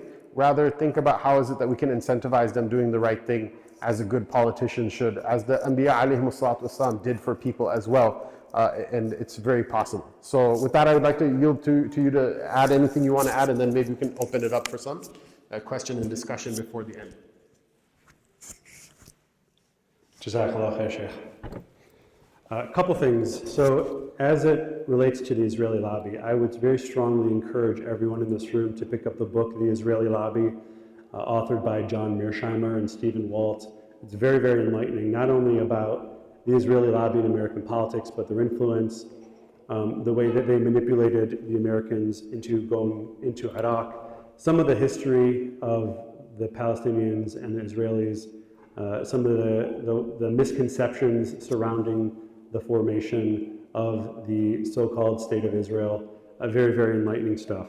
I was actually a pretty strong witness to the power of the Israeli lobby. I mean, we're all seeing it all today. We see it not only in American politics, but we see it in the media. We just see it everywhere. I was very close friends with Nina Turner. I'm not sure if you guys know who she is. She was running for Congress in the Cleveland area. And I was a strong supporter of her campaign. I campaigned for her. We raised money for her and everything else. She was not very well informed about the whole Palestinian situation, but she was very sympathetic to Palestine, and she made that known. Well, when I started assisting her in her campaign, she was running against 7 or 8 other candidates, and she was winning like 60% of the vote. She was a shoo-in to get into Congress. Very, very, very popular amongst her constituents, almost a Bernie Sanders type figure. In fact, she was closely associated with Bernie Sanders. Then the Israeli lobby came along. They found a woman, so obviously Nina Turner is a black woman, so they found and forgive me, the whitest looking black woman you've ever seen in your life to run against her, Chantal Brown, and from there, all of a sudden, Chantal Brown becomes a strong contender. Millions and millions and millions of dollars in political ads flood Cleveland. And the funny thing about the Israeli lobby, they never talk about Israel. Did you ever notice that? They always talk about mean things that the candidate that are opposing did, right? One time Nina Turner was mean to this old lady. Never talk about Israel. Never talk about the thing that they're actually interested in. The long and short of it is because of Israeli money, and only because of Israeli money, Nina Turner lost her election to Chantal Brown. Chantal Brown, the politician who had a site on her a web page on her site, essentially pledging allegiance to the State of Israel. Really unbelievable stuff. In terms of the one-party thing that Sheikh Ḥamzah discussed, I'm in full agreement. I do think there's the war party, and I think that's best exemplified in the primaries when Bernie Sanders was the leading candidate for the Democrats, but was ultimately overtaken by Biden. What happened? Bernie Sanders is the peace candidate. Bernie Sanders is the yes, Palestinians are in fact human beings candidate, right? He's himself kind of a self-professed Zionist, but he's just not a hard-line Zionist, not hard-line enough apparently. So what happened when he started winning? All the establishment Democrats pulled out, all of them endorsed Biden, and the rest is history. So they're very, very, very powerful. I encourage everyone to do the research and understand how they got into power, and maybe one day in the near future we can do the best we can to try to replicate that. In terms of Trump, so I understand where the Shaykh is coming, and I think he raised some really good points. I do think that Trump's foreign policy was also very hawkish. If you look at the war in Yemen, I would think that potentially there were more Yemenis killed under Trump's watch than maybe Gazans were killed under Biden. Allahu Alam, Allah knows best. Regardless of what those numbers are, they're really horrific.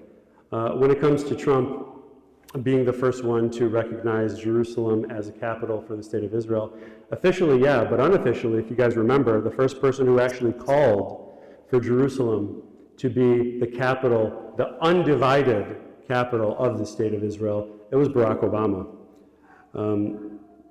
Relative to the third parties, I do think that us voting for third parties is probably the most prudent thing, not for this election. For this election, I probably agree with Sheikh Ḥamzah on everything he said.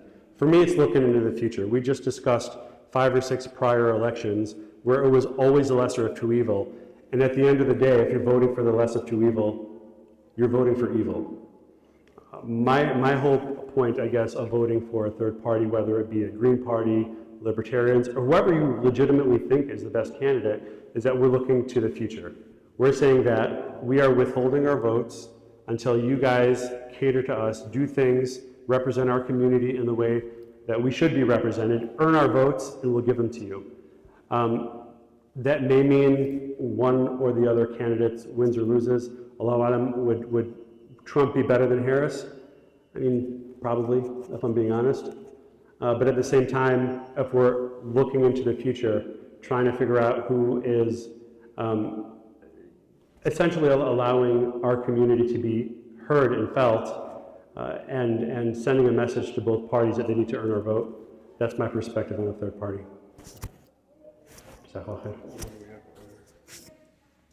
So inshallah, with that, I would like to open it up. If there are any questions, what we can do is I can try to tune into the live stream and see what questions are there. We can do like brothers, sisters, and then live streams. So if you're on the live stream, I'm there. And someone asked any candidates in Kentucky you recommend. So it seems like half of the ones I recommended actually are in Kentucky. So, and then the other one, Kucinich, is in Ohio, which is like the same thing, because I'm from Chicago. But let's go ahead and take a question, brothers, sisters, and then online. Go ahead. Just a comment. Earlier today, an article came out. Also address it to who you want to answer. Just for everyone to know, an article came out earlier today that Jill Stein's votes will not count in Ohio. So just to let others know that the deadline was not met and the judge ruled against Jill Stein's votes. Like that.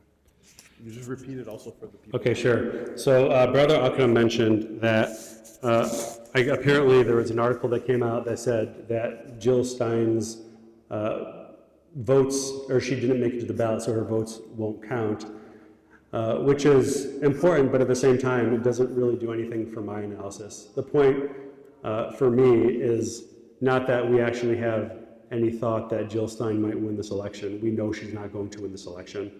My point, more or less, is that both parties need to know that Muslims are participating in the system and that our votes are ready. As soon as you do the right things, say the right things, enact the right policies, stop killing our brothers and sisters, then our votes are up for grab. Sisters, any questions? Go ahead, Coach. I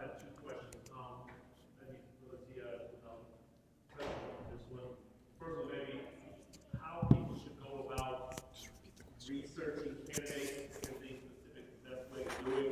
Like you said, I think Shaykhs said there's no hope because they're Democrat or Republican.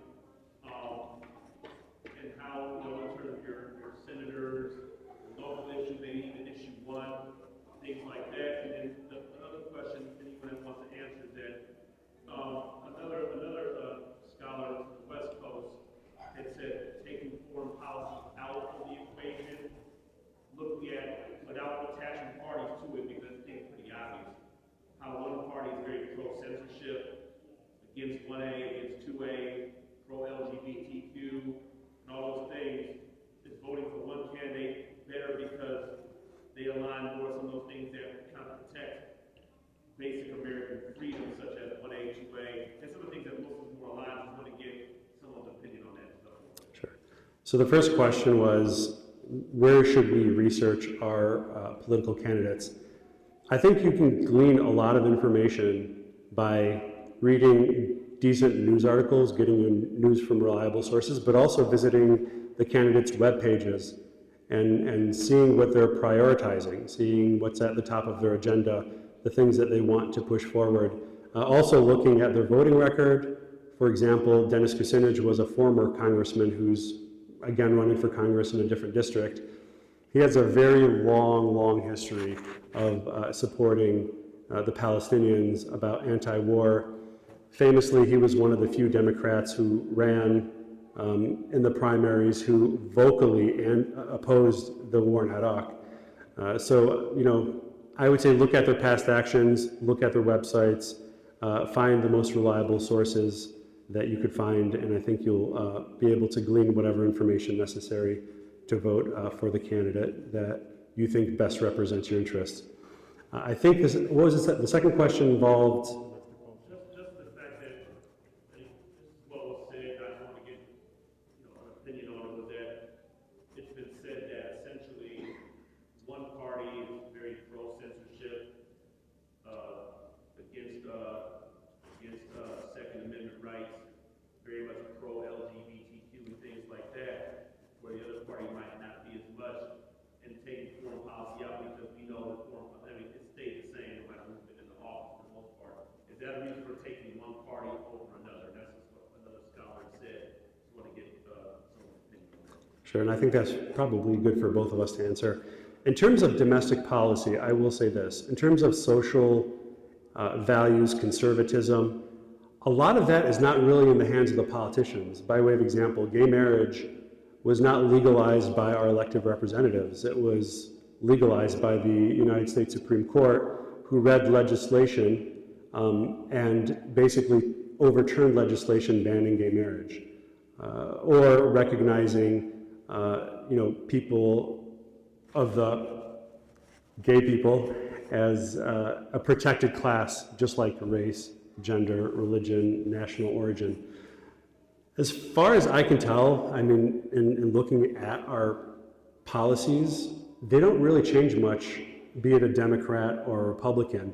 Typically, if legislation is enacted, the party, and let's say the parties change, those policies will just kind of continue on into the future. And a lot of things are really done more at the judicial level than I think at the legislative level. So one of the first question you asked about, getting more information, this is a great question, but it leads to kind of a more systemic issue, which I'm glad that you brought it up. This is our approach to even fiqh, right? We don't recognize anybody's expertise in anything. So when it comes to when does Asr start, right, you don't have the tools to know which opinion is correct. Does it start in the earlier mithal awal, mithal thani? Forget about knowing Arabic. Most people who know Arabic don't actually know Arabic, and forget about just knowing that. The amount of mutala of the kitab, sunnah, hadith, the amount of different juristic opinions, the legal reasoning, the ability to understand usul and make tatbiq of furu'an. It's just this very difficult thing. And the way the Prophet ﷺ told the Ummah to deal with these things is what? فَاسْأَلُوا أَهْلَ الذِّكْرِ إِن كُنْتُمْ لَا تَعْلَمُونَ. Shaykh Mūsā's 5-minute tamheed, and then he threw up the deuces, but there was more hidden in it than one would think. And that is what? You're supposed to ask the people who know. We as a community that shy away from, oh, don't talk about politics in the masjid, actually we need to have a group of people who the community trusts to vet all the candidates and tell people how to vote. That doesn't mean that you have to agree with every single thing that they do, and like if you don't, you're a kafir or you're a fasiq or whatever. But in general, it should be something that people take, and then if they want to learn more, they can learn more. If they have, they want to take it further, go ahead and take it further. But the actual solution for us is what? Instead of trying to relitigate everything that's already known by the people who know it, benefit from other people's knowledge and expertise and move forward. And if there's a need to re-look at something, then go ahead, by all means, re-look at it.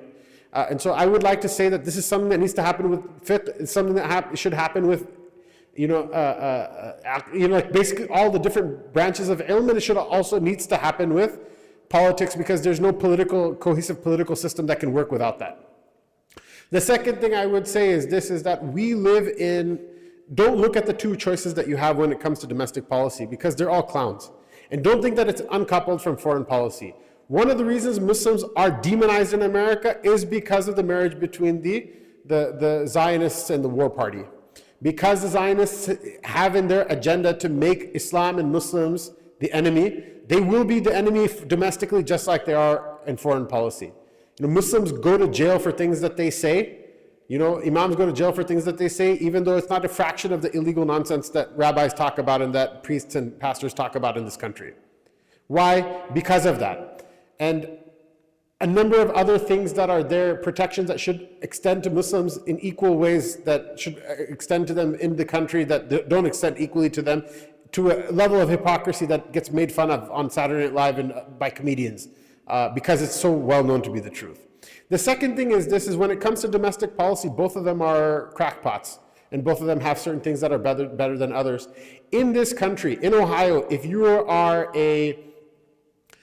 I don't want to use terms that are derogatory, even though some people kind of own up to them, but if you're like a rural white person in Ohio that just doesn't care, doesn't know anything outside of Ohio, much less America, just cares about how my family is doing over here. Or you're, for example, a black person in Ohio, rural or urban, right? That doesn't know or care anything much beyond what's going on with their family and what's going on in their neighborhood or whatever. Do you realize how weird and screwed up it is that you have a choice between two things? Either you can think it's bad to throw aluminum cans in the garbage and we should recycle them, but also part and parcel of that is you have to agree that there's 72 genders. Whereas your other choice is you can be like, no, I think there's only two genders, but then you have to accept that, that you have to like throw things away and burn as much fossil fuel as you can and deny that poisoning the water or poisoning the air is somehow going to help people. I'm not even talking about climate change. I'm just talking about like basic pollution and basic like stupid inefficiencies in the economy or stupid inefficiencies in the way, like just the way we use the world.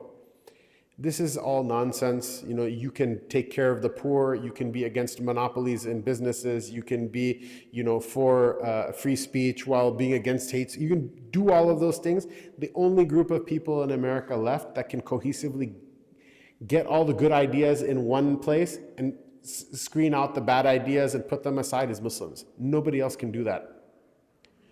The Jews in this country, except for like exceptions that are like looking for a grain of salt inside of a bag of flour, the Jews have put in their political lot so much with the state of Israel that they've compromised all of those things in order to get that one thing that they want. The Christians in this country, likewise, you have two choices. Either you get up in church and preach hate to people, or on the flip side, your church is flying the rainbow flag. And even normal Christians in Ohio know that the truth is somewhere in the middle, but they don't find a place where they can actually talk about it and like it makes sense. So we should give them a place in the masjid instead of thinking that one party is like better than the other. So I completely repudiate that, with all respect to whoever it is that said it, but it doesn't make sense to me, at least. Yes. Go ahead. I would like my concern. I would ask you just go ahead and just ask. Okay. There are no shortcuts to political change. Whatever you have said, both of you, is not going to work.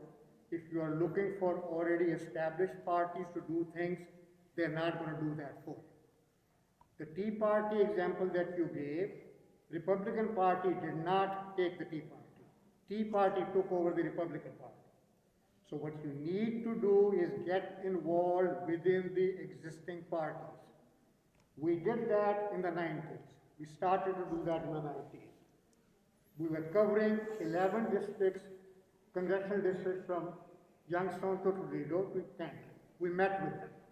Then 9/11 happened.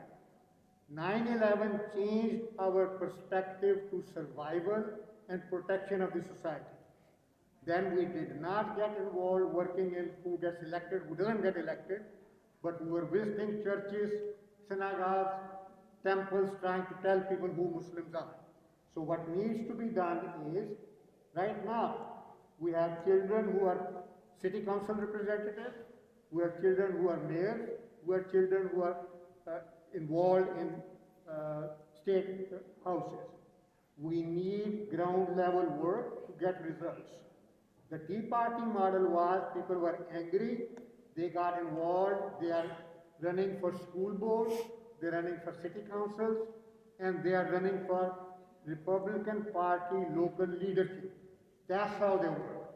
That's what we need to do. The would-be leaders need to get educated about issues and operate. Imams and mullahs are generally not equipped or informed or involved. Let me finish. Let me ask you a question. No, I have the floor. Who are you? I have the Who floor. are you? What's your name? What's your background? So we understand that you are actually equipped yourself to be talking to us right now. Who are you? And what's your name? So, Jazakumullah khairan, brother, inshallah. No, what's your name and who are you? And what's your background? Thank you very much. What's your experience? In this masjid, you don't have to ask me who I am. So please, have No, a but seat. you're speaking to Have the a- public. Please have a seat. We know who they are. We know what their experience is. We have no idea who you are. Why should we listen to you? That's your problem, not mine. Why should I listen to you? I don't want to listen to you. Let me finish. At least tell me I who you have the are. floor. At least tell me who you are. I have the At floor. least tell me who you are. I'll tell you afterwards. I'll tell you afterwards. Sit down. Jazakumullah khairan, brother, inshallah. But that's, this is not an ISAC, it's not an ISAC event. I have to finish. It's not an ISAC event. You don't have to finish. You don't have to finish. You don't have to finish. This is not an ISAC, it's not an ISAC event. No, you will not. I have to finish what I'm saying. My request is that, you please, inshallah, go ahead. Now it's gone too far. It's gone too far, please. Your own program. This is, by the way, I'm glad this is being live cast, mashallah. I want people to see, inshallah, what's going on right now. This is one of the reasons we have complete anarchy. I have no problem, we have complete anarchy. Why? Because we don't respect anybody, we don't respect one another. I was okay with the discussion God, please have the discussion somewhere else, inshallah. Jazakumullah khairan. I was okay with this discussion happening. As long as people don't attack one another. But once we come in and we attack one another, then at this point what happens is this. You have two choices in the masjid, okay? Either the masjid is always held hostage to a person who is the loudest person, and that is your leader. Either that, or on the flip side, you respect people and you listen to their points of view. Notice I didn't say that he couldn't say anything. I had a thing, I said by the way, this is a good chance for a plug, by the way, okay? You know who's sponsoring this discussion? Does anyone know? I got in my car and I came over. Sheikh Mūsā, he helped organize this. Brother Sami, this brother from Pennsylvania, he got the live stream together. We're doing this out of our pocket right now. And, the thing is, it's fine. If someone disagrees with me, I really welcome it. What I don't like is that when someone says, oh, imams and mullahs, at this point, it's an aqeedah problem. If the ulama are that to you, you're in the wrong religion. Honest to God, you're in the wrong religion. And at the same time, if you think that you can hijack something like this without any effort being put into it, what's going to end up happening? This is always how everything is going to devolve. We need to have some sort of order, some sort of decorum, some sort of respect. You can't do this at your work. You can't do this at the courthouse. You can't do this at City Hall. you can't even do it at Walmart. I mean, to some degree you can make a fuss, but at some point or another, if even the manager is not able to placate you and you're still making a scene, you'll be escorted out by private security. If that doesn't work, you'll be escorted out by the police. Why? Because we have respect for one another, because those things are sacred to us. This is not sacred to us, it's a complete fish market. So with all love and respect, I don't begrudge you your ability to disagree with me, but once you start attacking, you forget about attacking me personally, even that I was okay with. Once you start attacking the ulama as a class, it's like attacking the family of the Prophet ﷺ. It's like attacking the people who pray. It's like attacking the people who fast. It's like attacking the people who pay zakat. It's like attacking the people who run the masajid. We can disagree, but to just dismiss a group of people offhand like that and then expect that you have the ability to go ahead and hijack something like that, this is itself a political problem. What happened right now is people will say, some people say, this person had bad akhlaq, Shaykh had bad akhlaq. Why can't we just sit down and talk about it without making a scene with one another? I'm here before the program, I'm here after the program. Let's talk about it. We can at least show unity to one another, because so many things in politics have to do with how people's perceptions are of things. So, inshallah, with all love and respect, inshallah, whatever the brother said, I think he said a lot of things, and some of them I actually agree with, by the way.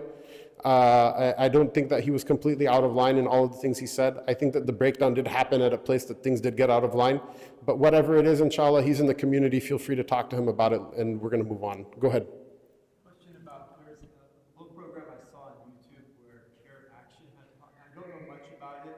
Do you know about their outlines? So by the way, Care Action, did you go to the banquet? I didn't go to the Basim al-Karra, Palestinian brother, very tall, lanky brother. He's one of my good friends from when I was an MSA. So I was like Yeah, and I actually talked to him. I actually pitched him this whole thing that we're going to do. I said we wanted to do something that will, kind of revive people's senses with regards to this, at this critical juncture, and we want to, yeah. So please, Care Action in particular, Basim al-Karra, mashallah, something good to follow up with, inshallah. I asked him, and the one thing he said, I go, is there anything that we're doing wrong or you think we should do differently? You know what he said to me? He's like, I wish you just did this event in Michigan. I'm good. But if you want to inform them, I just saw one, they had a little event at Texas Masjid. It's a known national speaker, the Imam. Yeah. He had one of the care people talk about it and to introduce the people about what we think about it and their plans.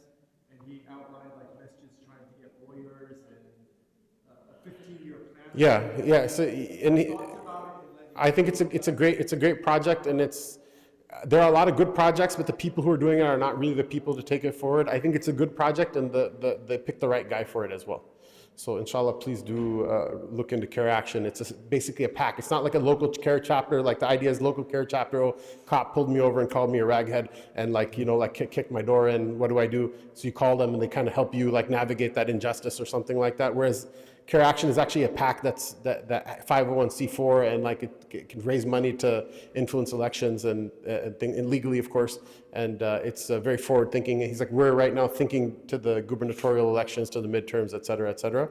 So it's 100% great. Are there any questions from the sisters? Yeah, go ahead.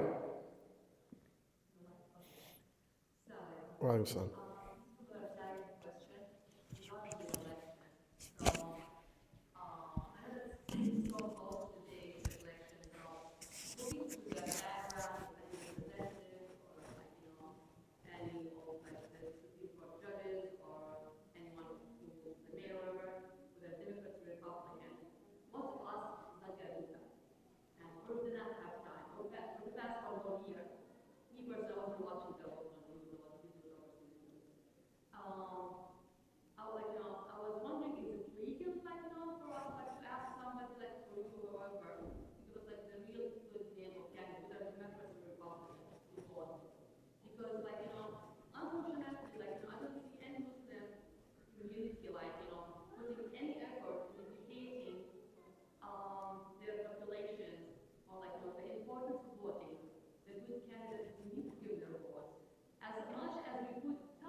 run that event, and to the point that we give each other, I know which one we want to win.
Republican representatives, and they're trying to make two against one, like it's doing one. So this is one of the. So I think that's a good question. So I think essentially the question is that it's somewhat difficult for people in our community or anywhere really to significantly research every single political candidate and try to find the best candidate in each position that's running. I think there are various Muslim organizations that endorse candidates, and if you subscribe to that organization and if you believe that organization is reputable, you may want to take their endorsements. The problem I see with having a Muslim ballot where, you know, a ballot is pre-filled and an organization says these are the candidates that the Muslims should vote for, is trying to find consensus on that ballot. Because we're Muslims, and another thing we should mention here is we don't necessarily have to have consensus with everything, right? Not all of us are going to vote for third parties. And if we do vote for third parties, some of us will vote for the Green Party, some of us will vote for the Libertarians, some people may want to vote for Trump, right? So it's important, obviously, that we have, you know, some consensus, some agreement in terms of what our agenda is. But at the same time, we're all Americans, and I think that's the beauty of democracy is we all get a vote. Everyone should, to some extent, research their candidates and figure the best one for them. But at the same time, in considering that, you should probably look to organizations with Muslim backgrounds for their endorsements as well. No. Just want to add to Sister Luisa's question. ISAC, I sit on the board, so ISAC has been pushing for voter registration since Ramadan. We made a concerted effort to do that. Dr. Haq has taken the mic many times. Dr. Shaykhs, Dr. Ahmed Jadallah, etc., etc. Our push can only be limited to encouraging people to vote, to take part in the process. ISAC, as a 501c3, cannot endorse a candidate by law. And to your point as well, even if we did the research, will we get an agreement? Even if a group unofficially does this, I don't think so. I don't think we'll get there, which is why some may feel that we may not be doing enough, but we are legally bound not to go too far with endorsing a candidate.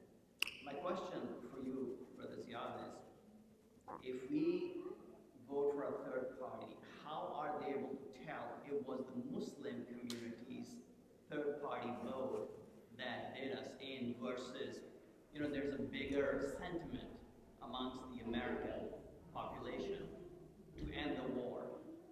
What if they dismiss it as, oh, it's the general population?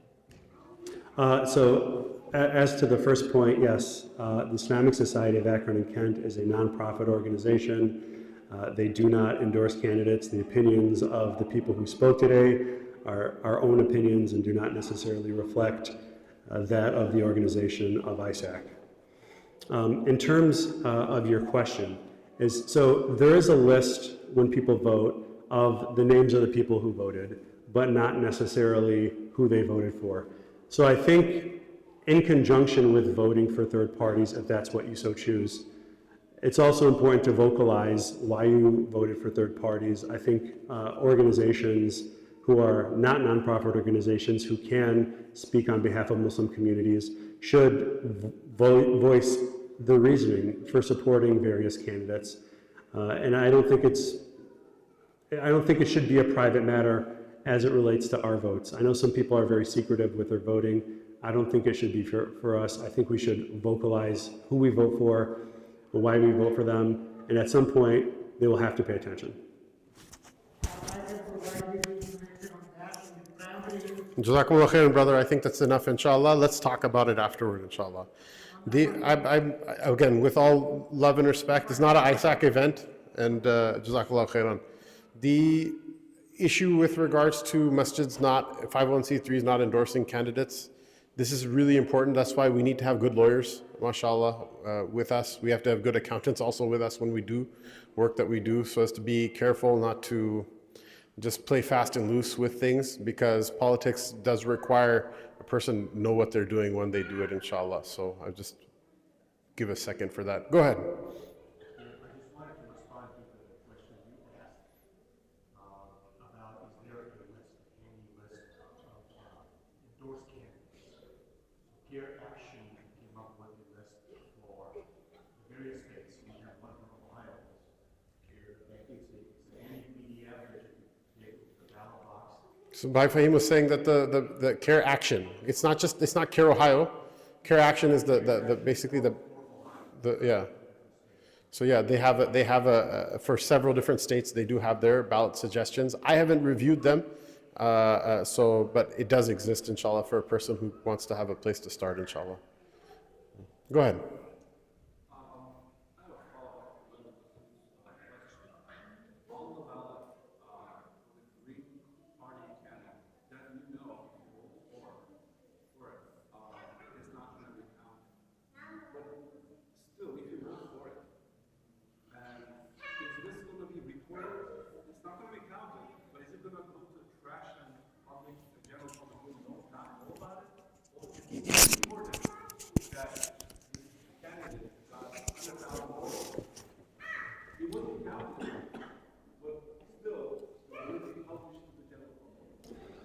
That's actually a very good question. So the brother asked that if we do wind up voting for, let's say, a Green Party candidate, and that vote's not necessarily, it's not recognized by the state of Ohio or the district, will that vote somehow still be recorded?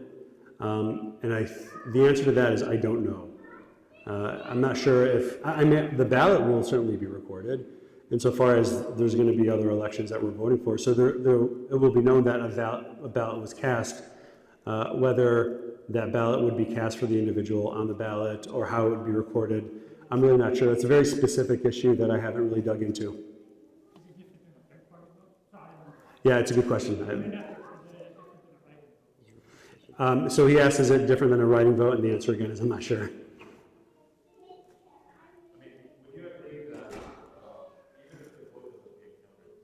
I'm sorry, I can't hear. Would you agree? It's a balance issue. We had a million people vote, and 2/3 are going here, and a quarter's going here, then there's a number that is not being counted that the other two have lost. And I think it's similar to the undecided issue, wouldn't it be? Yeah, I mean, that's a good point. What he mentioned was the fact that there were votes casted, and then neither of those votes went to a Democrat or Republican, probably achieves roughly the same thing, because as we discussed before, the chance of a Green Party candidate winning really any election is not very good. So we have a question from online, and then we can take the young man's question, inshallah.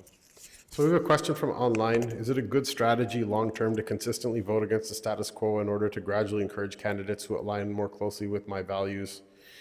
With that, is voting down ballot in unison a good strategy to show collective strength and influence within the political landscape? I think they might be, but there needs to be some discussion about it. I don't know if anyone has like the right or wrong answer, but people should get together. And what I would also say is that like doing something together is oftentimes better than doing what you think is the best. And sometimes we let the perfect be the enemy of the good. There's a barakah, because what we think makes things happen and what actually makes things happen are two different things. What we think makes things happen is voting. What we think makes things happen is money. What we think makes things happen is this and that and the other thing. What makes everything happen? Allah. Now, obviously, the two things are not disjointed or disconnected. But there are a number of ways that you get the madad of Allah Ta'ala in doing what you do. One of them is paying attention to the system Allah Ta'ala made in the world, for sure. One of them is your togetherness. When we're together, Allah Ta'ala's madad comes to us. It's very clear in the history of Islam, it's very clear from the Sunnah of the Prophet ﷺ that when we're together, the madad of Allah Ta'ala comes to us, in the sense that literally it's part of our aqidah and a part of our usul, that when the entire ummah agrees on something, the fact that everyone agreed on it is what? Is a proof that it's not wrong. Because لا تجتمع أمتي على الضلالة إلى آخر الدلائل. Make sense of the dalail that Rasulullah sallallahu alaihi wasallam said that my ummah will not get together and agree on something that's like valid, it's incorrect, and or that's misguidance, I should say. And so I think yeah, these are all possible strategies. What we need to do is we need to talk with one another like brothers, listen to people we agree with, listen to people we don't agree with, and then come together and like form a collective front. There are a million good ideas. I think the execution is the key, that if we can do it together, inshallah, good will come from wherever we do. I think we just lose sight of that from time to time. Yes, Amin. So when you talk about the different various candidates that can be voted in, you often talk about them in context of lesser of two evils, or less evil in this place and less evil in that place. So if we are in a system that is so rife with so much evil in it, would simply not voting or not voting be a viable option, or vote to take, not because we don't care, but because we don't want to participate in the system that corrupts? So the question is that, we keep talking about lesser of two evils, and given that the system is so rife with corruption and there's so much evil in it, is it an option just to not participate? And because it's so evil. And I feel like we covered it a little bit in the first module, but it's worth reiterating, because if one person vocalizes the question, it means a number of people have it still. And there's another question that's connected to that also. It's like, what if I vote for Trump and he does something bad? Am I liable for it, right?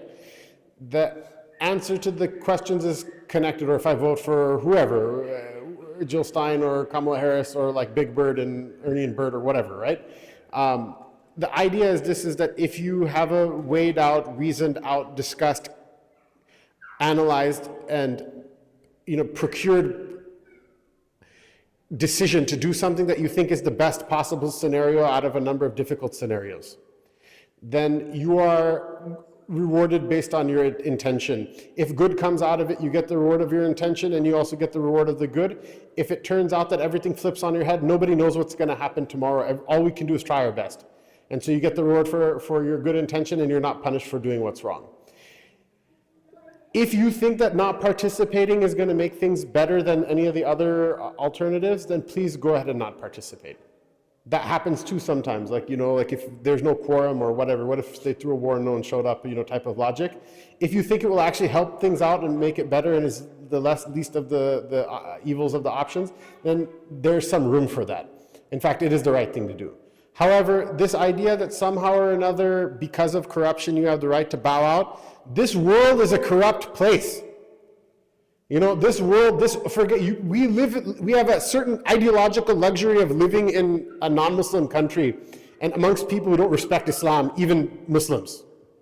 Which is what? We think everything is so screwed up that it's an exemption from the rule. You want to know the rule? The rule is that there was a Khalifa and still people were doing crooked things. There were crooked Khalifas as well. Someone assassinated Sayyidina Uthman. Someone assassinated Sayyidina Ali, radiyallahu ta'ala anhum ajma'in. Someone assassinated Sayyidina Hussein, radiyallahu ta'ala anhu. Someone assassinated, so many pious and righteous people. Someone put Imam Ahmad in jail. Someone jailed and beat Imam Malik. Someone jailed Imam Abu Hanifa. All the way up until this time. A righteous man. When's the last time you saw a leader of any polity of Muslims take the field of battle with his army, take the field of battle against rapists and baby killers, be shaheed in the path of Allah subhanahu wa ta'ala? Literally, you saw it just like a couple of weeks ago on camera right now. The entire ummah turned their back on him. Nobody came to his aid. The world is an evil and corrupt place. It has evil and corruption in it, no matter how good we are. الدنيا ملعونة وملعون ما فيها, right? It's a hadith of the Prophet. The dunya is mal'oon. It's a cursed place, and whatever is in it is cursed. This thing in Gaza has shown us that this is true. It's not an exaggeration.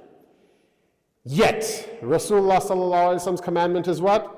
Even if you see the Qiyamah rolling up over the horizon, like you see a truck coming down I-5, you're in San Diego, you see from 10 miles away, you see a car coming like on the horizon from I-5, you see the Qiyamah coming at you just like that. If you're planting a tree, still go ahead and keep planting it. Why? Because the good of khair, there's still a lot of good in khair. That person who has only one breath of life left in them. But before they inhale, they make the decision, I'm going to breathe this breath for the mercy and the love and for the rida of Allah Ta'ala. Still, there's so much more khair in it than there is evil in the world. But you don't see it in this dunya, you'll see it on the Day of Judgment. So don't ever be so tapped out that you just like, yes, one thing is you're so tired, the flesh, the spirit is willing, but the flesh is weak, you can't really muster anything, you did what you could, then don't feel bad about that. But at the same time, never give up so much hope that you say that like, I'm gonna just not participate because everything is too screwed up to do anything about it. Rather, if not participating will be the right thing to do, then do it. I guess kind of to help with that too, you don't just vote for politicians, there's other things around. So I did have a question about that. First, the issue that I also this time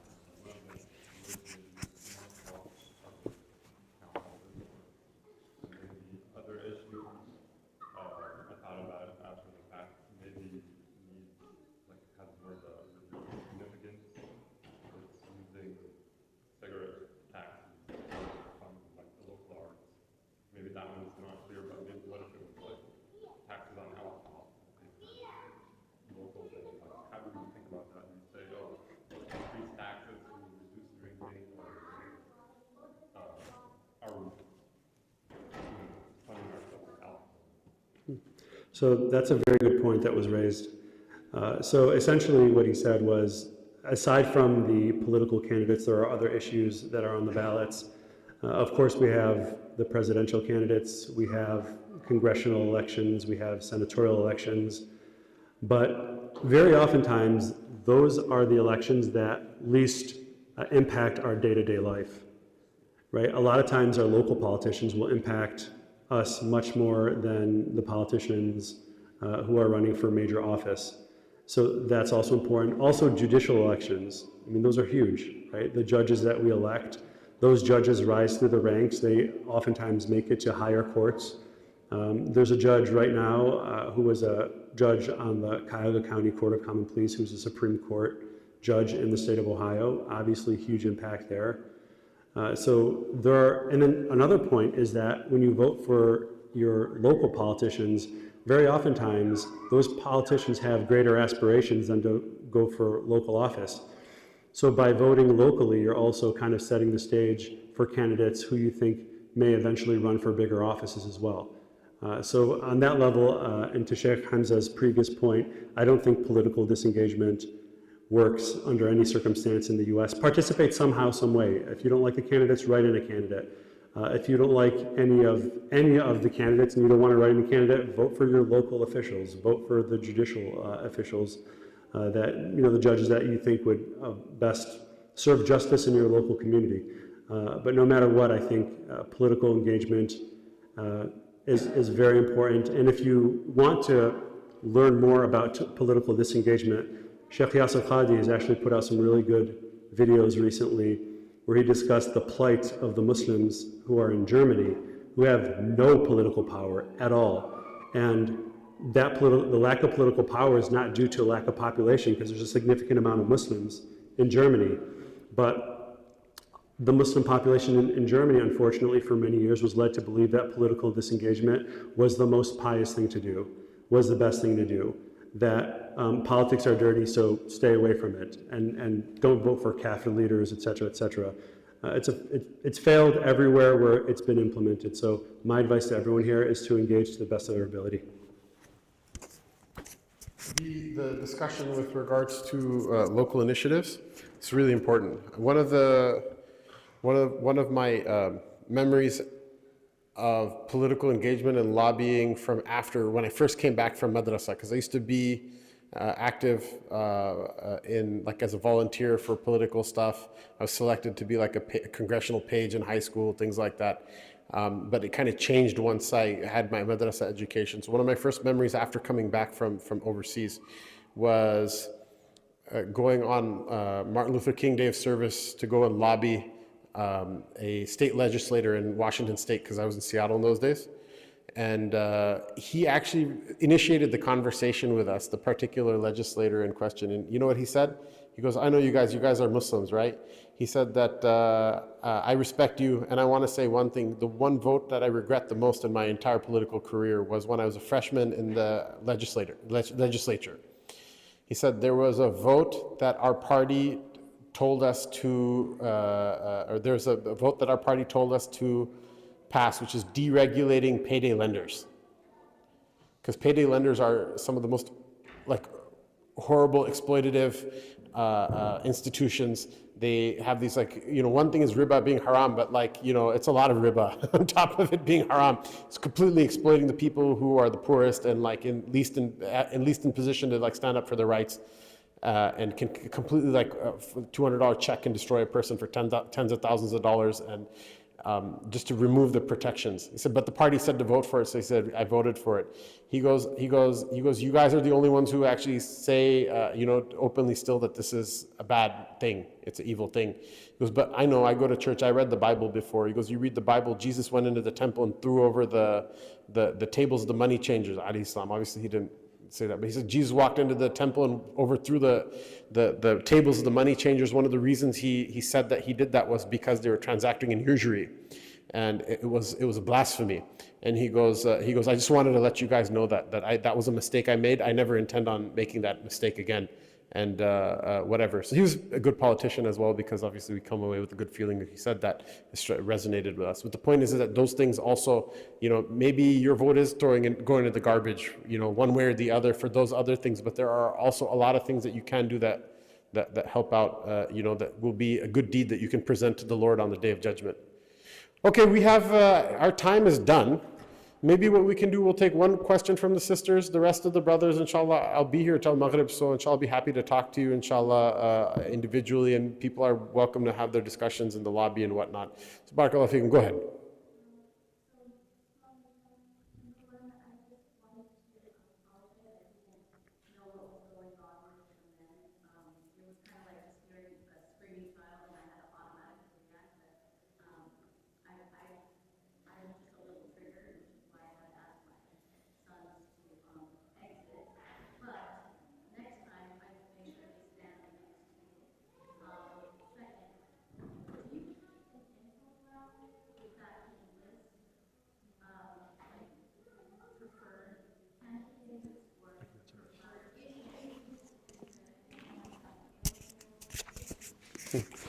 Jazakallah khair, sister. The sister asked, is there an infographic or some resource that discusses, the political candidates? Jazakallah khair. One brother, he had actually, who's watching this, he had texted me. It's careaction.org/Ohio, and I've been looking through it. It does look like they have a ballot with candidates that they've endorsed. I would encourage people to utilize the research. Utilize their research, but also to conduct your own research. It's obviously important to take all the information available to you into consideration, but also I think that this should also weigh heavily. Inshallah, with that, I would like to call up Sheikh Mūsā, inshallah, at the front. You can just maybe give us a closing dua. You're the elder amongst us, mashallah. So I'm going to go ahead and invoke my guest privilege to insist that you come up, inshallah, and give the closing du'as. With that, I'd like to thank everybody for coming. If somebody thought this was useful and a good thing that you want to encourage, inshallah, in the live stream link in the YouTube promo, there is a Launch Good fundraiser page to pay for the expenses that various brothers undertook, including myself and Sheikh Mūsā and our AV guy and everybody else, in order to make this event happen, which thus far has just been getting paid for out of our everyone's respective pockets, including the people in front of you right now. So if anyone wants to support, it's a modest budget that we put up for there. It's launchgood.com/BBBALLOTBOX. So that's BB ballot box.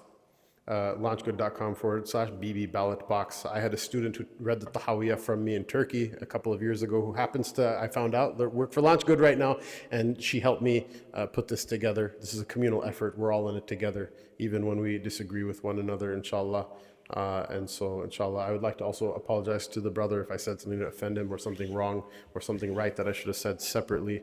We're all each other have on the Day of Judgment, inshallah. We pray that Allah subhanahu wa ta'ala take away rancor from our hearts and that we all enter Jannah as brothers. And in the meanwhile, may Allah ta'ala give us all patience with one another and some room to find kindness in our hearts. So with that, I would like to ask Shaykh Mūsā to, inshallah, make dua.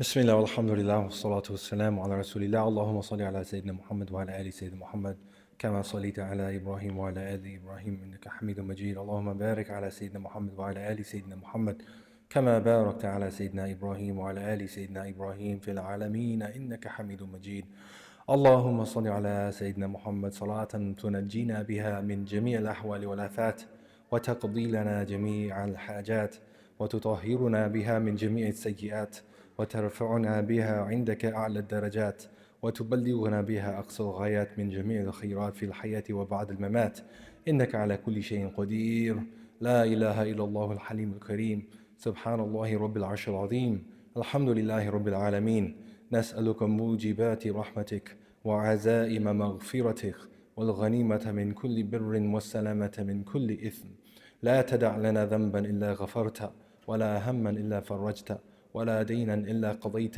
ولا مريضا إلا شفيت ولا حاجة من حوائج الدنيا هي لك رضا ولنا فيها صلاح إلا قضيتها ويسرتها لنا يا أرحم الراحمين يا أرحم الراحمين يا أرحم الراحمين يا حي يا قيوم برحمتك نستغيث يا حي يا قيوم برحمتك نستغيث يا حي يا قيوم برحمتك نستغيث O Allah, you are the creator of the heavens and the earth.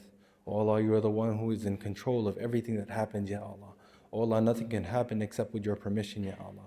We ask you through your power and through your might and through your absolute control that you guide us in every single decision that we make, that you help us make the decisions that will be most pleasing to you, that you help us in our affairs in this world and the hereafter, that you allow us to learn the way that we're supposed to be as human beings, to be the way that we're supposed to be as believers, to be the way we're supposed to be as followers of Sayyidina Muhammad, peace and blessings be upon him, sallallahu alaihi wasallam. O Allah, we ask that you guide our communities and that you protect them, that you guide our families and you protect them, that you guide our relatives and our neighbors and our friends and our co-workers and the people that we see every single day walking on the street, Ya Allah. We pray that you guide them to know your name. We pray that you guide them to know your Prophet sallallahu alaihi wasallam. We pray that you guide them to be people that you will also be pleased with on the Day of Judgment, Ya Allah.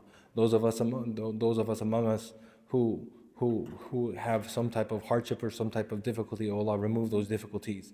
O Allah, those of us among us who have sick in our family, give shifa to those who are sick. O Allah, those in the ummah of Sayyidina Muhammad sallallahu alaihi wasallam who are going through some difficulty, remove that difficulty, Ya Allah. Those among the ummah of Sayyidina Muhammad sallallahu alaihi wasallam who have lost their lives because of oppression and tyranny, O Allah, we ask that you raise them with the martyrs and the shuhada and the siddiqeen and the salihin, Ya Rabbil Alameen, and you give them the highest levels of Jannatul Firdaus without any reckoning, Ya Allah. Any hardship that they had to experience in this life, O Allah, make it a source of them not experiencing any hardship or difficulty in the hereafter, Ya Allah. Ask that you help our brothers and sisters who are going through difficulties, losing their lives, losing their homes in Gaza and in every single part of the world, Ya Allah.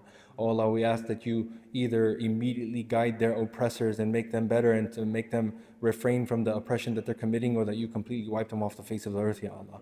We ask that you send your unseen help to them and to us, Ya Rabbil Alameen, so that your word can be established in this earth, Ya Rabbil Alameen. Oh Allah, guide us, guide our hearts, make our hearts together. يا مثبت القلوب ثبت قلوبنا على دينك ويا مصرف القلوب صرف قلوبنا على طاعتك ويا مؤلف القلوب ألف بين قلوبنا وأصلح ذات بيننا واهدنا سبل السلام وصلى الله على النبي الأمي وبارك وسلم برحمتك يا أرحم الراحمين آمين يا رب العالمين.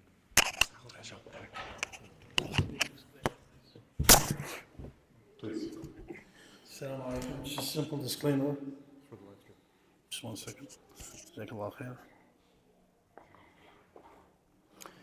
The views and opinions and information shared during this event are solely those of the speakers and do not necessarily reflect the official policy or position of the Islamic Society of Akron and Kent, ISAC.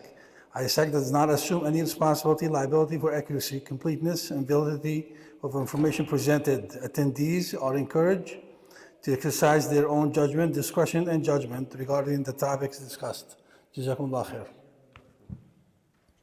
وصلى الله تعالى على رسوله سيدنا محمد وعلى آله وصحبه أجمعين. بارك الله فيكم. السلام عليكم ورحمة الله وبركاته. BB ballot box. So three B's in a row. It's launchgood.com/BB ballot box because you asked.